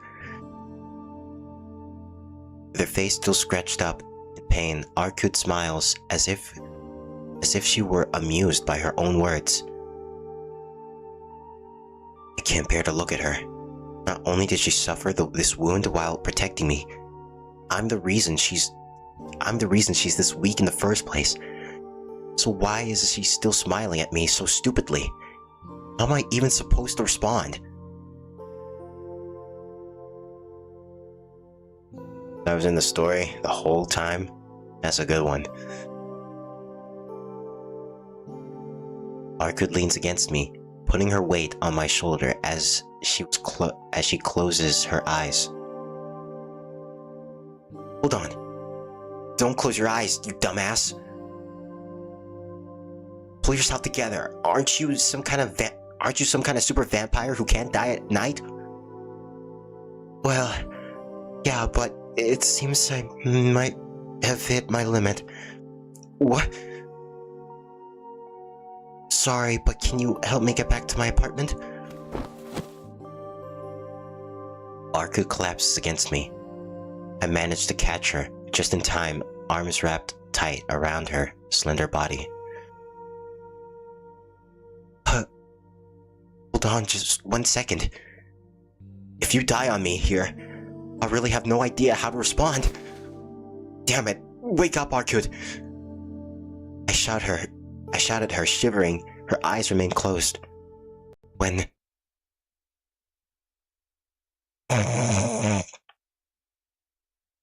Soft snoring sounds, so content. Starting to feel like an idiot for being worried about her at all. Yeah, my concern was wasted on her. She's not dying. She just fell asleep. Sure, whatever. I'll drag you back to the way home. Tossing around those selfish commands, why don't you? Not like there are any other options, though. Can't exactly stay at the hotel when it's like this. Things will get difficult. We stick around in the scene of a massacre.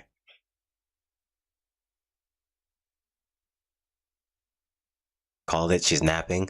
Well, then you should have called it earlier because you're a little bit too late to call it. Despite everything being limited to just the hotel, as morning comes and people arrive, it'll quickly clear what happened. My head still hurts. Arkud isn't the only one who's at her limit.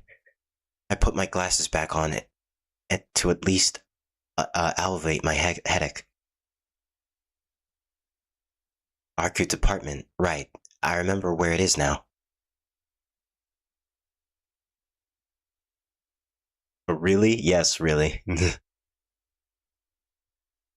I yelled. Yeah, sure you did.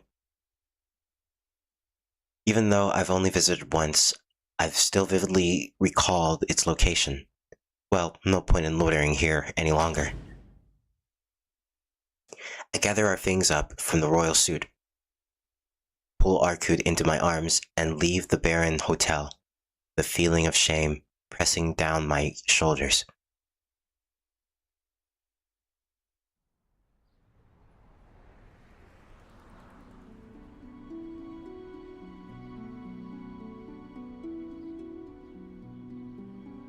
It's already light outside, so that's what it was. That explains why the man left so suddenly. The sun illuminates the city with gentle light. Night has given way to day. For now, I should just focus on getting Arkud the rest she needs. Taking taxis out of the question. Stand out. If a pair is suspicious got into your car, definitely remember their faces. Instead, I carry Arkud as far from the hotel as I can before boarding a bus bound for Soya Station. We're lucky, given the early hour, there are no witnesses or curious onlookers to point their gaze at us.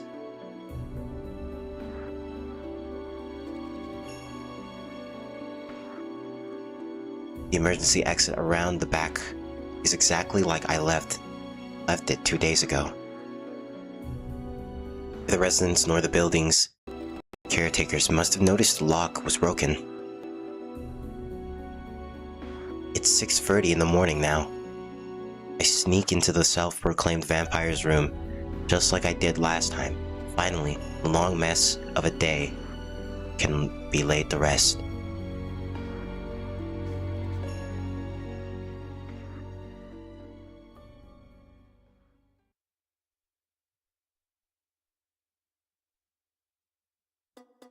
Whoa, wow.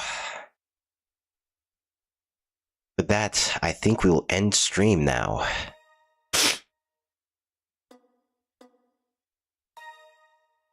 Save, and then we'll call it